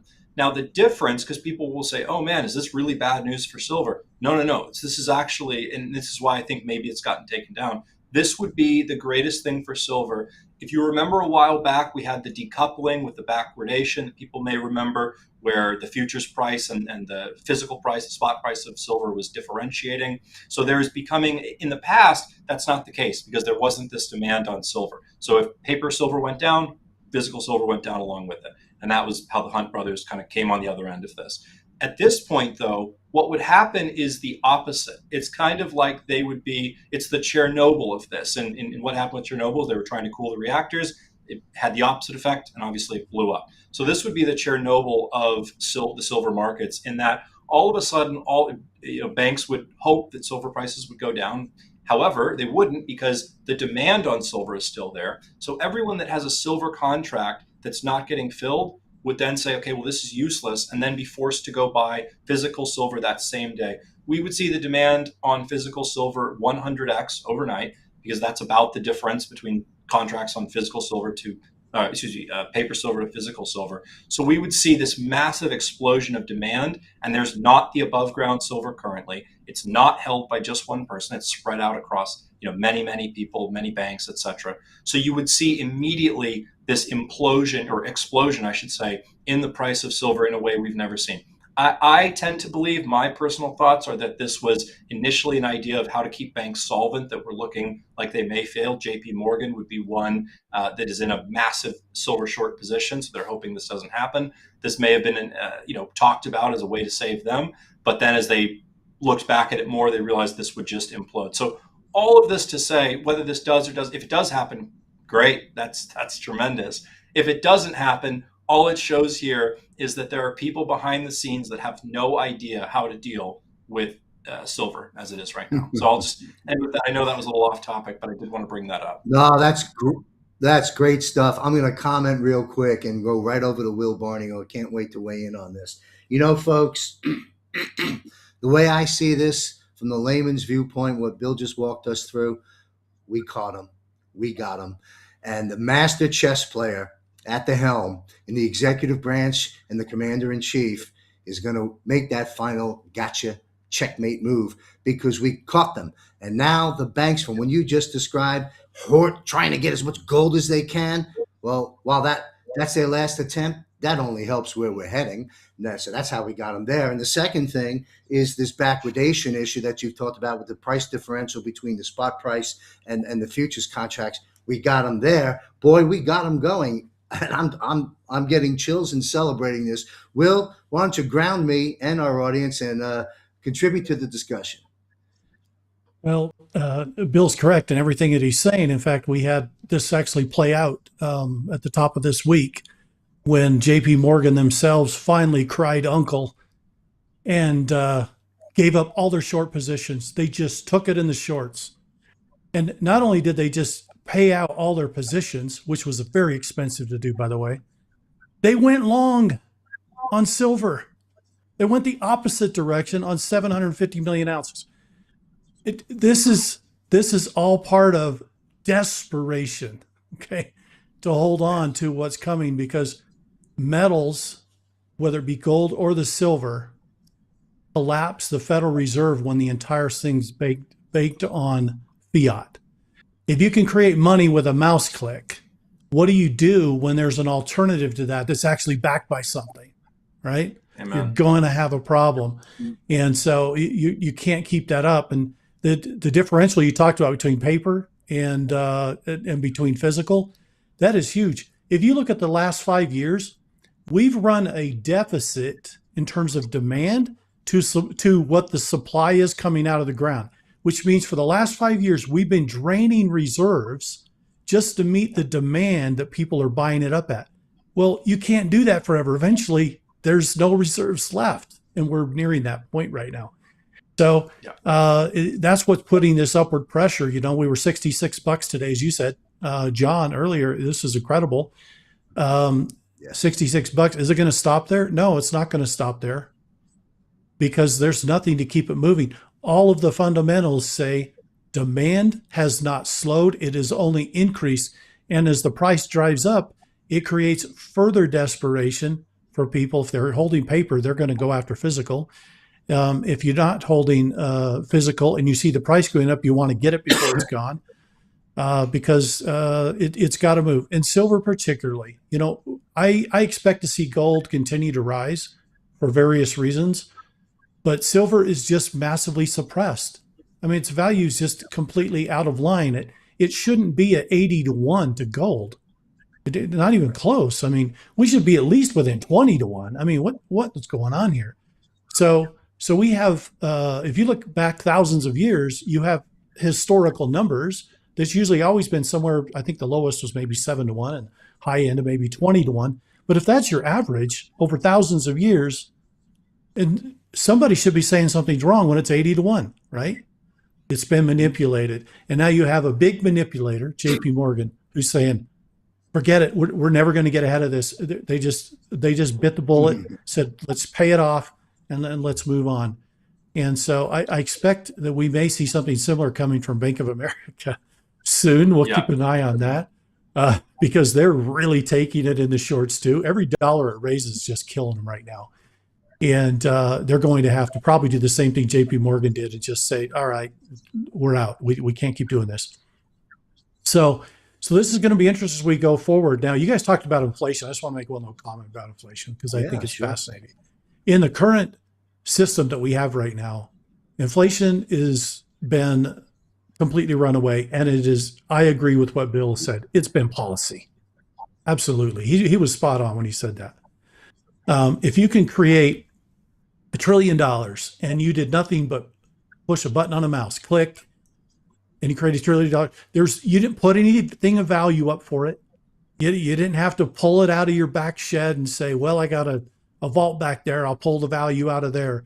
You just collected with a click of a mouse, and then you go and you say, all right, American public, you should pay us back with your sweat and your tears and your hard work, your 40 hours a week to pay this back when we had no basis in it. It's the very definition of fraud, okay, to be honest. And I know that's just direct to say it, but I don't know how else you can call it. So that's been going on for far too long. Now we have this transition going on to an asset-backed currency where we expect at some point here, the Treasury is going to make an announcement and do what Abraham Lincoln did, and that is issue money backed by the government. But it's not just the government, it's the assets of the government. It's not, Abraham Lincoln just said good faith of the government. That's all it was with the greenbacks. This is going to be different. Mm-hmm. This is going to be backed by all of the assets we talked about that's held in that sovereign wealth fund. And what happens with those assets? Do you think those assets are going to stay the same value, or in 20 years, are they going to be worth more? I can guarantee you it's going to be worth more. And not only is it going to be worth more, the inflow and the cash flow coming from that is going to be higher. So it actually will have a de-inflation aspect to this. You switch to a currency backed by assets, and the asset backing that continues to increase in value over the next 10 years.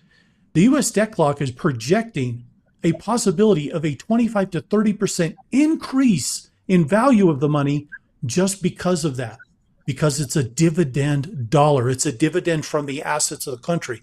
This is going to be unlike anything we've ever seen. I don't think we can even predict the explosion of prosperity it's going to be unleashed here, because you're going to have people are going to feel good.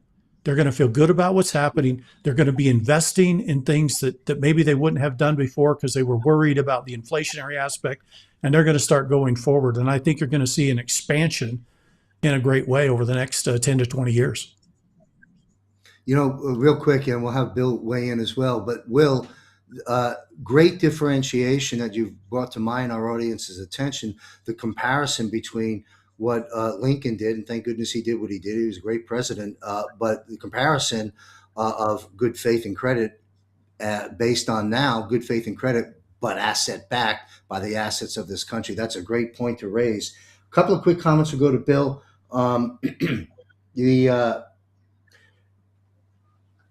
You talked about the criminal cartel aspect of the Federal Reserve. I would just add this. They come to the table with no skin in the game whatsoever. No risk whatsoever. We give them our money. They fractional reserve lend it out, instantly causing inflation. It's like driving your brand new car off the lot and it's already lost $10,000 worth of value. That is so well said. And so, Bill, weigh in any way you want on the discussion we're having here. Yeah, absolutely. I mean, I think it's, and this is the whole context of the show, but people should be very excited. We should see what's going on, and you're starting to see more and more. We're winning. And every day we're seeing these victories and these wins, and they're being, people are talking about them in a way. I mean, 10, 12 years ago, it really felt like we were in a hole we'd never get out of. And now we are really at a point here where we're seeing the light at the end of the tunnel. And I sit back sometimes, lay in bed, and I'll just look at my wife and say, we're almost there. 10 years ago, we thought we may never get out of this. And so sometimes I just take a step back as we're talking and do kind of have that epiphany of really how close we are and how tremendous this journey has been. Faith, hope, and love. Hope has been restored in the hearts and minds and spirit and the cellular structure of all our brothers and sisters throughout this world. We just got to get the rest of them to listen to this show and come on aboard for the ride of our lifetime, because it is happening. It's God ordained, and we've got the right people in place. Precision military operation, especially precision at this late stage of the game. I want to talk briefly. We got to wind the show down. It's been a little bit extended. Will, you spoke about, well, both Will and Bill, we've been speaking about the mechanics of silver and what's been going on. You talked, Will, about the 80 to 1, 80 ounces of silver to buy an ounce of gold situation. Let's talk about this. And we'll start with Bill. We'll go to Will on a ratio trade strategy that a precious metals dealer could deploy and advise through consultation and education their client base, those that have acquired gold and silver, let's say through your firm or any firm. Ratio trade. When do we speculate that it'll come down to some historical norm where it is an 80 to 1? When do we, and can we, forecast when that might happen? What will we see some signs? And then what would a ratio trade be for the benefit of those that would have over allocated into silver today? What might happen? We'll take it with Bill and we'll go to Will. Yeah, absolutely. I mean, right now, obviously, most people want to allocate, much heavier in silver for obvious reasons. And just getting back to where we expect it to go, I, as well as most people, expect it to overshoot its true value in the more near term. So we talk about, let's say $150, could be higher, could be, as high as $200, depending on what gold does. But I expect it generally to overshoot that. And that's, again, as we get to that point where other people are squeezed out, so it overshoots the true value. And then that would be a great part there when it's above that sort of true value, when you may want to reallocate some of that. You're going to be so far up on silver. And gold is much more of the tortoise in this analogy than the tortoise and the hare. So you may want to say, okay, well, silver has done incredibly well for me, but it may even be a little overvalued right now. And so then you take some of what you've got in silver, you can absolutely reallocate back into gold. So it really depends on kind of the financial system that we're in. If we really, truly, as we see things, and I know, and I really appreciate that Will has talked about sort of the historic 10 to 1-ish ratio, because when I often talk about people, I'm talking in the much more near term of the modern financial system, which has been so broken for so long. So when I use numbers like 30 to 1 or so, that's in the very modern financial world we speak of. When we talk about a real economy, we're talking multiple hundreds of years ago. We are talking around that 10 to 1 multiple, and I think that those are the numbers we could be talking about. When you talk about silver at that point, you're talking silver at 400 an ounce. So you get to that point, maybe you get above that, and then obviously during this portion, we don't expect gold to just do nothing, but there's a portion there where maybe it gets to 550 or something like that, and you say, what, maybe it's the true value is 450, and so you want to reallocate some of that back over to gold. That's absolutely something people can do. It's part of strategies here, but in the meantime, that's why people are allocating so heavy into the silver, is because every person in their right minds understands the dilemma that we're facing with silver, the supply issues. That's why it's on the 2026 strategic reserve list. So everyone understands this and how they're going to get their hands on that silver. And so you want the thing that is going to be ultra contested here in the next couple of years. Excellent. Will, That's any awesome. comments on the ratio trade? Yeah. Well, it's interesting when you look at. I come from a financial background. I know you do too, as well, John. You were in wealth management and stuff for some time. And here's the thing: in the past, you always looked at gold and silver as a very poor performer. They weren't great. Okay, they were lousy to bet on in terms of gain, right? But they were fantastic to at least hold something. If you were worried about a loss, that was your backup, right? Go into gold and silver. What we've seen over the last 2 years is unlike anything that's been done.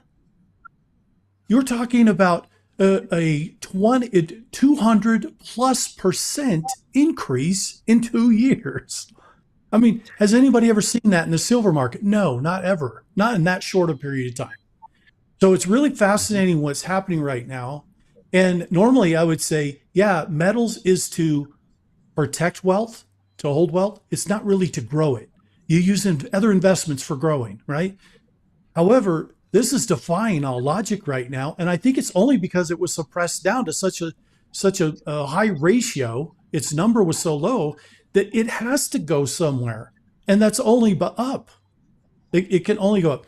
Now it's interesting when you look at what happens with a slingshot is when those inventories shrink and they get tighter and tighter and tighter, then you have this upward push that even gets further.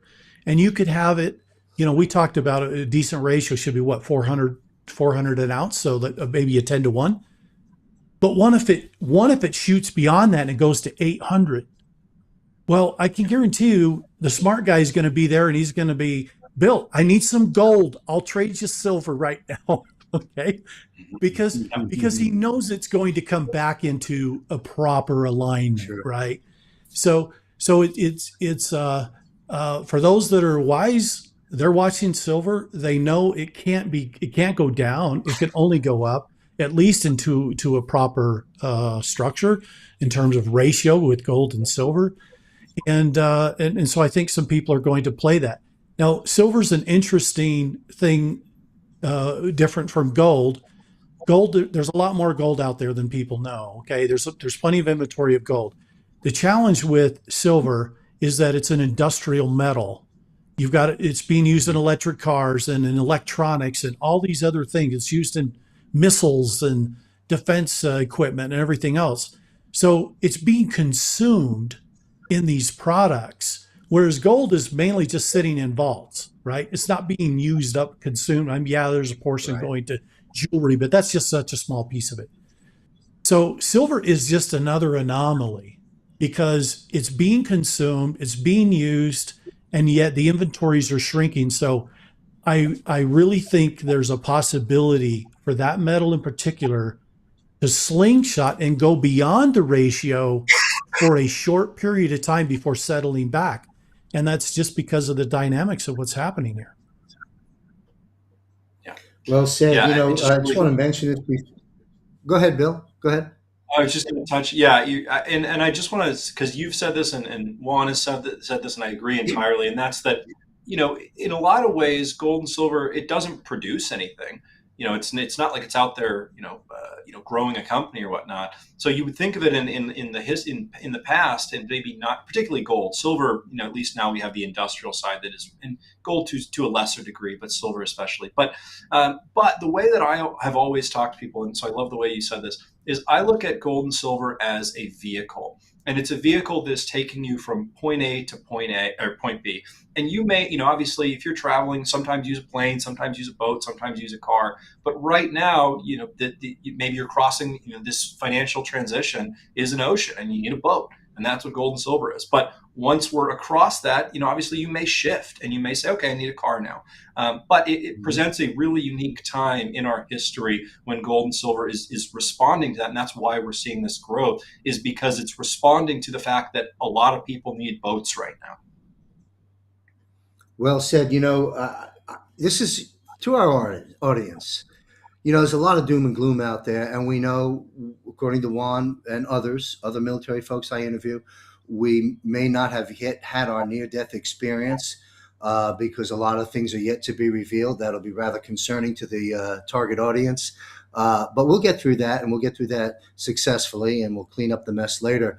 But this is a wonderful time to be alive. There's so many good things happening. I want to say this to our viewers. This is your AOL moment. You think back, I don't know, whatever it was, 30 years ago, when we were saying to ourselves, I'm never going to buy anything on the internet. What's the internet? You mean you can go click a button and put my credit card on there? What are you kidding me? Right? Well, I was one of those guys.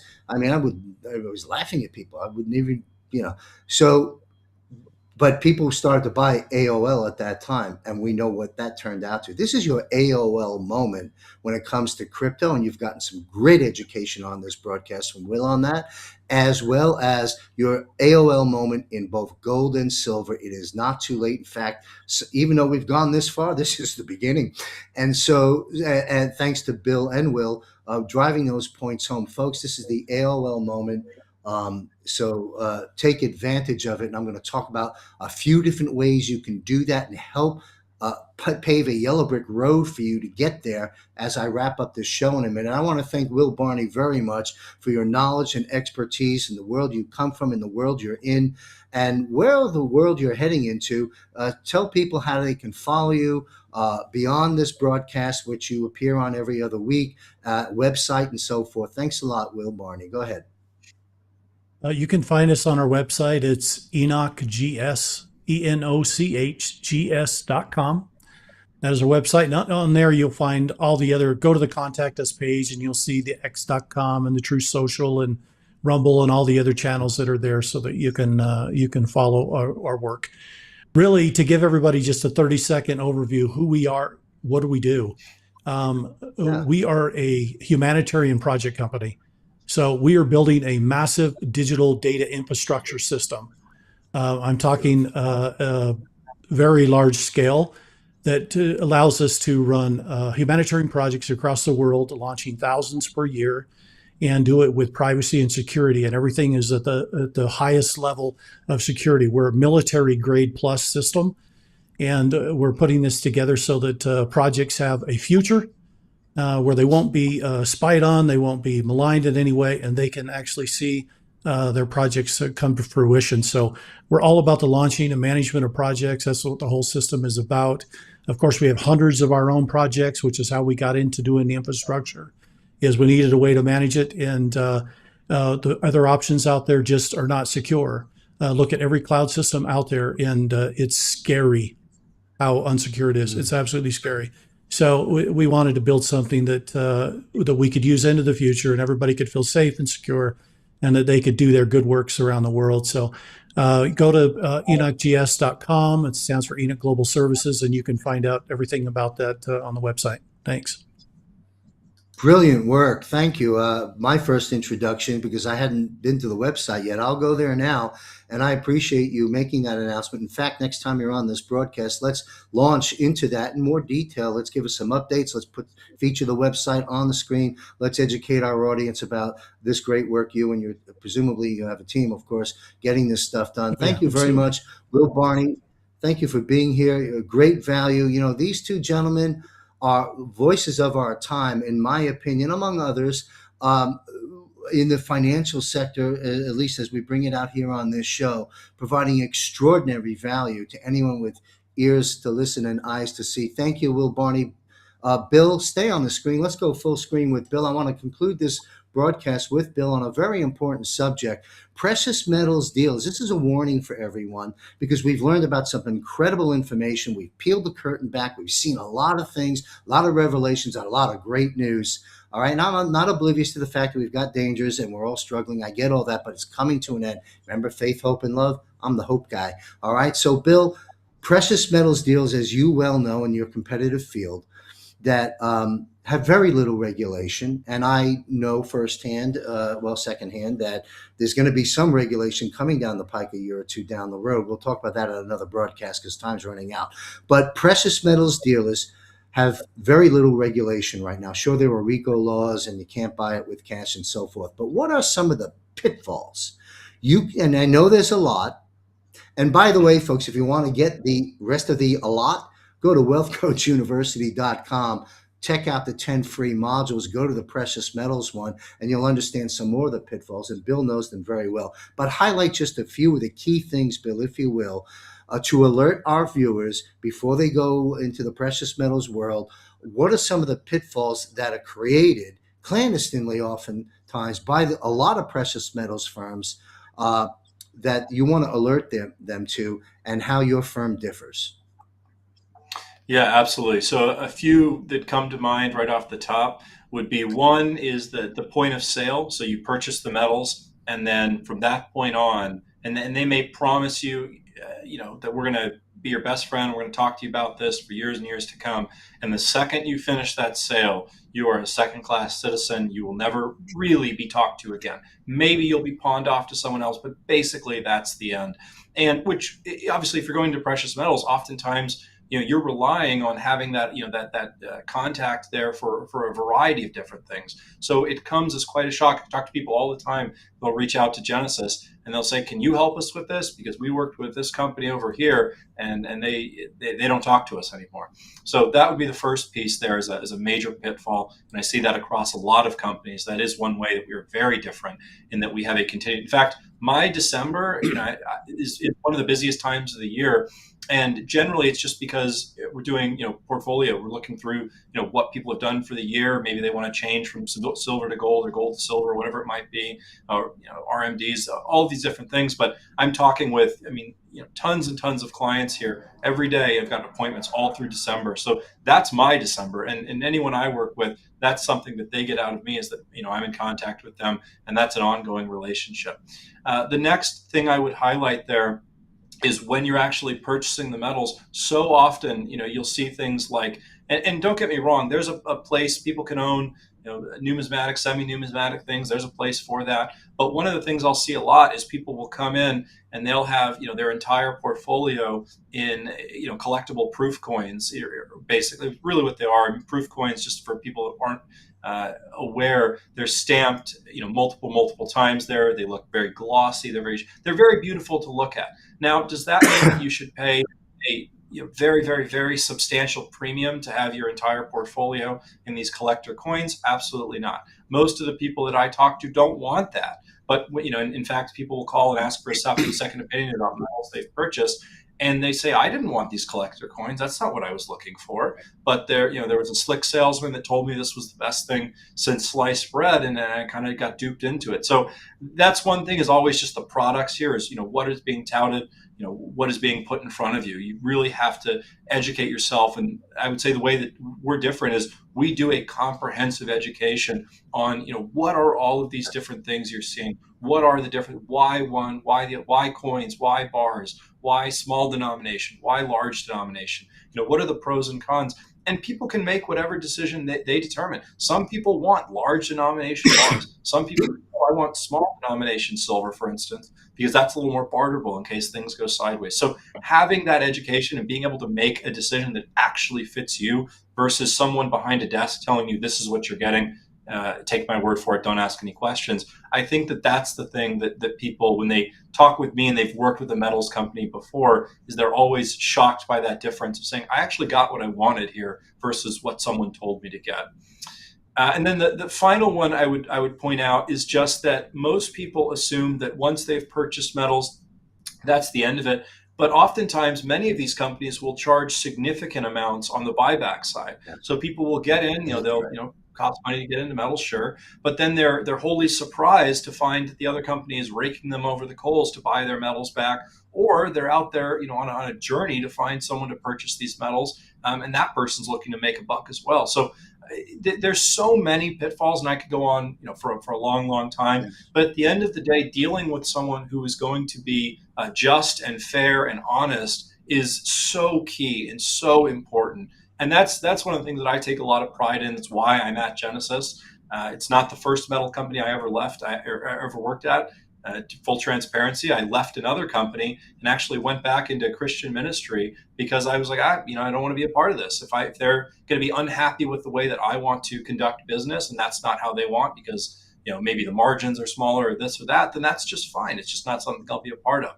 And so Genesis, being able to be a company that does it the right way.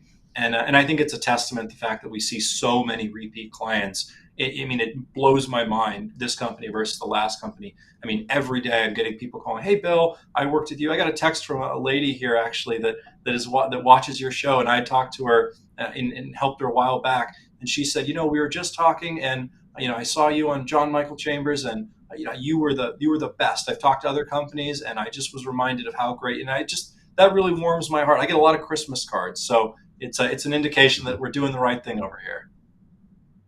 Well, I'm glad you found a new home at Genesis, and I'm glad that a lot of folks listening to this broadcast are finding a home with you at Genesis to help protect and preserve their hard-earned assets, their life's energy, the fruits of their labor, the gifts from God. I also want to say, quick question, very important, folks, don't go away yet. And maybe I'm catching you off guard. Bill, but we're completely honest and transparent. So let's get an honest and transparent, off the cuff answer, whether you know directly or not. Give us some feedback. You mentioned the folks that bought these semi numismatics or these overpriced special rare coins and so forth, that didn't know about it, didn't want it, have overpaid for it. And now, because I'm getting some people ask me, we'd like to. I did a master class with Empower 2000, and some of that we did a group Q&A, and one of the questions was, "Hey, I've got all these things. Now that I've learned that this wasn't what I wanted, can I? How do I unload them?" My question to you is, would your firm buy? Here was my answer. My answer to them was, call the firm you bought it from and tell them to buy it back from you, but ask them, will they charge a commission? And of course, they're going to 99 times out of 100. So that's the last thing they want. They were overburdened on the upfront. Now they're going to get taken to the cleaners on the back end. Who wants to do that? So then my suggestion was, well, why don't you shop companies and say, hey, listen, I have all these semi-numismatics, these partially rare coins I overpaid for and can't get my money back out of. Can you? And why would someone want to get rid of them? Well, bite the bullet now and buy silver. You'll make it back real fast. That's the concept, right? Get in the right place at the right time, right? So that's the reason for it. Now, so I advised in this live group session I spoke with just yesterday, and I said, well, I would suggest shopping, go back to the company. If they won't buy it back without a commission, shop companies and see who will have the least commission. Then it dawned on me, would your firm, for example, and the answer may not be favorable, the answer is what it is, or maybe you don't know and you'll find out. Would your firm, and this is not a bad sales practice, I'm sure there's no regulation on it, it's just an internal policy as I think it through. Having said that, would your firm buy back these people, individuals that have this and are learning about it now? Would your firm buy back those metals at no commission in exchange for the agreement to acquire silver at your firm? That's a question. I hate to put you on the spot, but I'm curious. No, that's a great question. So the answer is absolutely. So obviously, from I try to be very transparent as a business. We're here to make money. So there has to be some incentive. I.e., if someone was trying to sell us, Correct.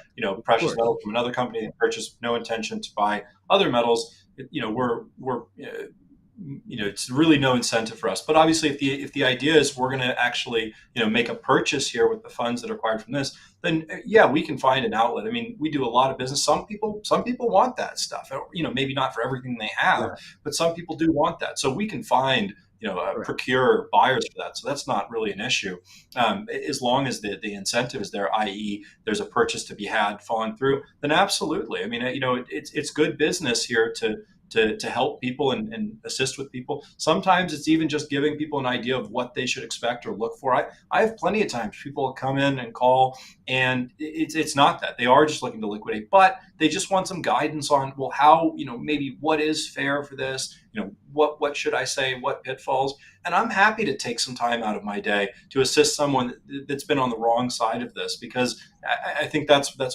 as Christians, as patriots, that's what we're called to do. So absolutely, I would say yes to your question. And beyond that, even Great. if someone just wants a little insight, I'm happy to take a little time out of my day. I am obviously very busy, but if you're ever too busy to help someone, then you're too busy. Yeah, well, thank you. It's a very good answer, and I'm very happy to hear that. I hope the folks that were asking me that question yesterday have tuned into this program as I directed them to, because I don't have access to these people directly. But, I'm sure they're following me and following you now. So that's good news for those in that situation. And of course, it makes sense for your firm to make money if you're bailing them out of a mess. And folks, anyway, let's wrap the broadcast up. I think I took another note or two. I guess I didn't. So excellent news. Please, folks, visit jmcgenesismetals.com. You will hear from President Trump on there about these issues. You will hear from me about these issues. You will hear from Genesis about these issues. And then give Bill a call at 1-800-200-4653. These are great times. This is your AOL moment in crypto and in gold and silver. Don't fall asleep and don't end up in the wrong hands. get a free consult with Bill. He'll tell you straight up what's going on. You feel comfortable. You will have a consultative relationship versus a transaction relationship. You will have an ongoing relationship. If there's a ratio trade in order, you will be informed. You will not overpay on the front end. You will pay a very, very competitive price on the front end and zero on the back end. Doesn't get any better than that. Genesis Gold Group, Bill Armour. Thank you, Bill, for being here with us and giving our audience some great insights, not just into gold and silver, but into all things that matter behind the scenes on the economy itself. Thank you, Bill. We'll see you, I guess, I don't know. I don't have the calendar in front of me. If I don't see you before Christmas, actually, I think we have one more episode. But in case I don't see you, Merry Christmas to you and your beautiful family. God bless you, and thank you for imparting your wisdom, spiritually and Christian grounded as well, with your business keen sense to help the people that follow me in my work. Thank you, Bill Armour. Thanks so much for having me. Merry Christmas. All right, folks, I'll be right. Thank you, Bill. I'll be right back after this important announcement with a quick, important video to wrap up the show. But here's an announcement real quick. I'll be right back. Your hard-earned assets are under attack and may be in harm's way. Many people are confused, thus concerned about what is going on with the currency, the markets, and the economy. A great change is underway. With the Private Wealth Coach Consult, of which John Michael Chambers discusses in greater detail in Module 10 of the Wealth Coach University, you can break through procrastination as you become informed, empowered, and connected. JMC has created a system whereby you can avail yourself to a team of like-minded professionals to help you navigate this unprecedented minefield and meet privately with John Michael Chambers. The Wealth Coach University was launched based upon years of experience as a successful former financial advisor to help you, Goots, get out of the system. Hello, this is John Michael Chambers. I retired after nearly 15 years as an independent financial advisor in 2008 to heed a higher calling. My biography can be accessed by visiting wealthcoachuniversity.com. I know what goes on behind the scenes in the world of Wall Street and investments, as well as having my finger on the pulse of the global financial reset of which we are presently engaged. Let's discuss the Wealth Coach Consult. I am not a financial advisor, and I do not give specific financial advice, nor can I assist you in the repositioning of your assets. I will, however, provide answers to your questions to the best of my ability and provide a high-level analysis of you and your situation. At the conclusion of our consult, if one is prepared to take the next step and begin repositioning assets to Goots, G-O-O-T-S, get out of the system, I will make available to you the appropriate individuals in my resource network. In the financial world, these are licensed, seasoned, patriot professionals that can assist in this area and to help you get from where you are to where you need to be as soon as possible, both confidentially and with confidence. Visit wealthcoachuniversity.com. By doing so, you gain access to the 10 free educational video PowerPoint modules. Then schedule your Wealth Coach consult with me today. I do look forward to speaking with you. It's time. All right, welcome back. As we conclude the show, I do want to say a few things. First off, I can do 8 private Wealth Coach consultations on a private Zoom screen with you if you need assistance, because I encompass the full picture beyond gold and silver, which is a key component of the Goots model. I encourage you to visit wealthcoachuniversity.com. Check out the free modules. There is a mechanism to reach me. I can only do 8 private consults a month, and this won't be available forever and won't be needed later. So when that time comes, we'll just scrap this and free up my time a little bit. But I'm available to speak with you and assist you as a wealth coach. Visit the site, schedule your consult with me. I want to also make a quick announcement. JMCBroadcasting.com has got its site revamped. It's 90% done. Please check it out. JMCBroadcasting.com. You can subscribe for free, and you can also now join our Premium Patriot Premium portal. All the information is there for you to consider. JMCBroadcasting.com. Also, I've just published a book. It's on Amazon.com. It's been out for a little bit. Global Financial Reset. Quick read, important read, lots of strategies in there. I delve deeply into all aspects of the multi-bucket Goots model, which includes gold and silver. People need income in retirement. I used to be a financial advisor. I can provide for you very good analysis of where you're at, and then to put on my new hat in the world we're living in from these great guests I learned from, and help you get across the economic minefield, surviving and thriving the transition. Pick up a copy of the book. It's Christmas time. It'll be a good book to give to those you care about. All right, so I think that's going to conclude our broadcast. JMCGenesisMetals.com, 1-800-200-4653. Ask for Bill Armour. And I'd like to leave you with this very important and short video clip from WealthCoachUniversity.com. With Christmas and New Year's upon us, the next Global Financial Reset Show has a new schedule just this one time. And thanks to one of our producers for accommodating me. We will broadcast live on Tuesday, December 30th. That's the next GFR show. Tuesday, December 30th, 8:30 p.m. Eastern. I want to wish everyone a Merry Christmas and a Happy New Year. Be sure to watch my weekend war reports between 6 a.m. and noon. And don't miss my Monday, this coming Monday, December 22nd, with Ricardo Bosi, our every other week Bosi Briefs at 6 p.m. Eastern, December 22nd. Stay safe, and may God be with you.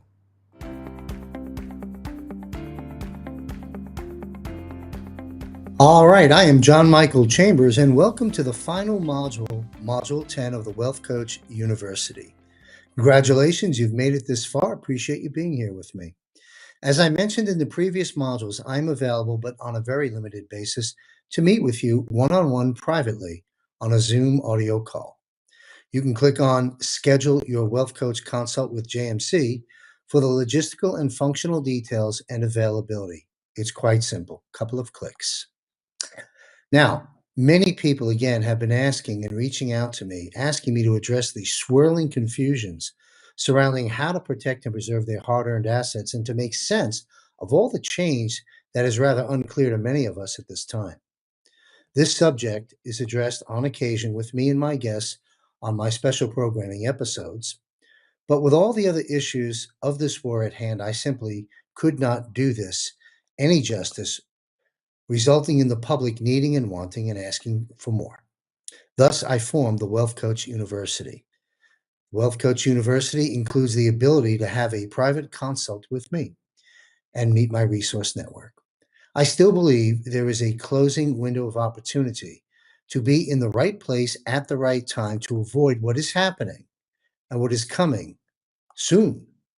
So one not only survives the transition, but potentially thrives through it. But time is of the essence, and I do not have a crystal ball. Things will settle down and become quite clear via the Trump administration when that time comes. In the meantime, it's time to act. And so I've launched the Wealth Coach University based upon years of successful experience as a former and recovering financial advisor, as well as in the creation and practice of the concept of GOOTS, get out of the system.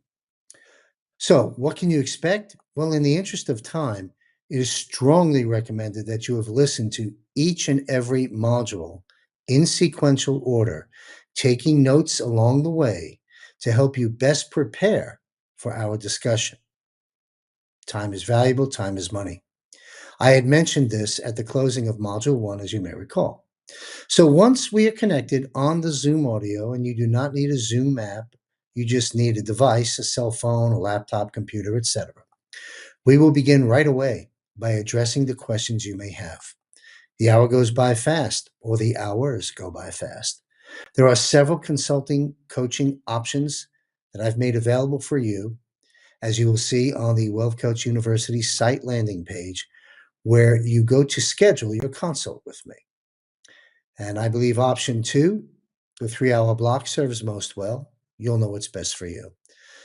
The Zoom will not be recorded, so be prepared again to take notes while we're talking. What will you gain from this? Well, you should have many of your questions answered, and this may help you to make informed decisions that you are becoming increasingly more confident with.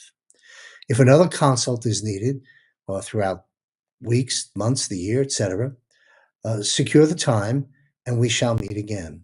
Typically, the financial questions, depending upon your personal financial profile, can take some time, as I am fairly well versed in that world. And to quote, I believe, George Carlin, garbage in, garbage out. You will get what you put into this, and I believe I can be a most valuable source for you in a consulting and coaching manner, having in my past life been a financial advisor, as mentioned in previous modules. I can open up my resource network to you. Remember, today and for many years now, I'm not a financial advisor, and I do not give specific financial advice, nor can I assist you in the repositioning of your assets. I will provide answers to your questions to the best of my ability and provide a high level, straightforward talk analysis of you and your current situation. I put on two hats, put on the old financial advisor hat in terms of knowing the questions to ask, having many of the answers, and knowing where to go for the answers I don't have. And the second hat, sort of the world I'm in now and have been for many years, the real world we're moving into as we bust out of the matrix. So at the conclusion of our consult, if one is prepared to take the next step and begin repositioning assets in the Goots model, I will make available to you the appropriate individuals in my resource network. In the financial world, these are licensed, seasoned professionals that can assist in this area and to help you get from where you are to where you need to be as soon as possible. I might add, confidentially and with confidence. So do not delay. This war is fast, this war is fluid, and they often say, as can be seen through history, the final battles in war are oftentimes the most critical and dangerous. Moving forward, this service may not be available this consult, so secure your block of private consulting time with me today. Stay safe. May God be with you and your family as we take our country back. It's an incredible time to be alive, and we begin creating and living in the golden age in the world God intended for us all. Stay safe, and may God be with you. I'll see you in the consult.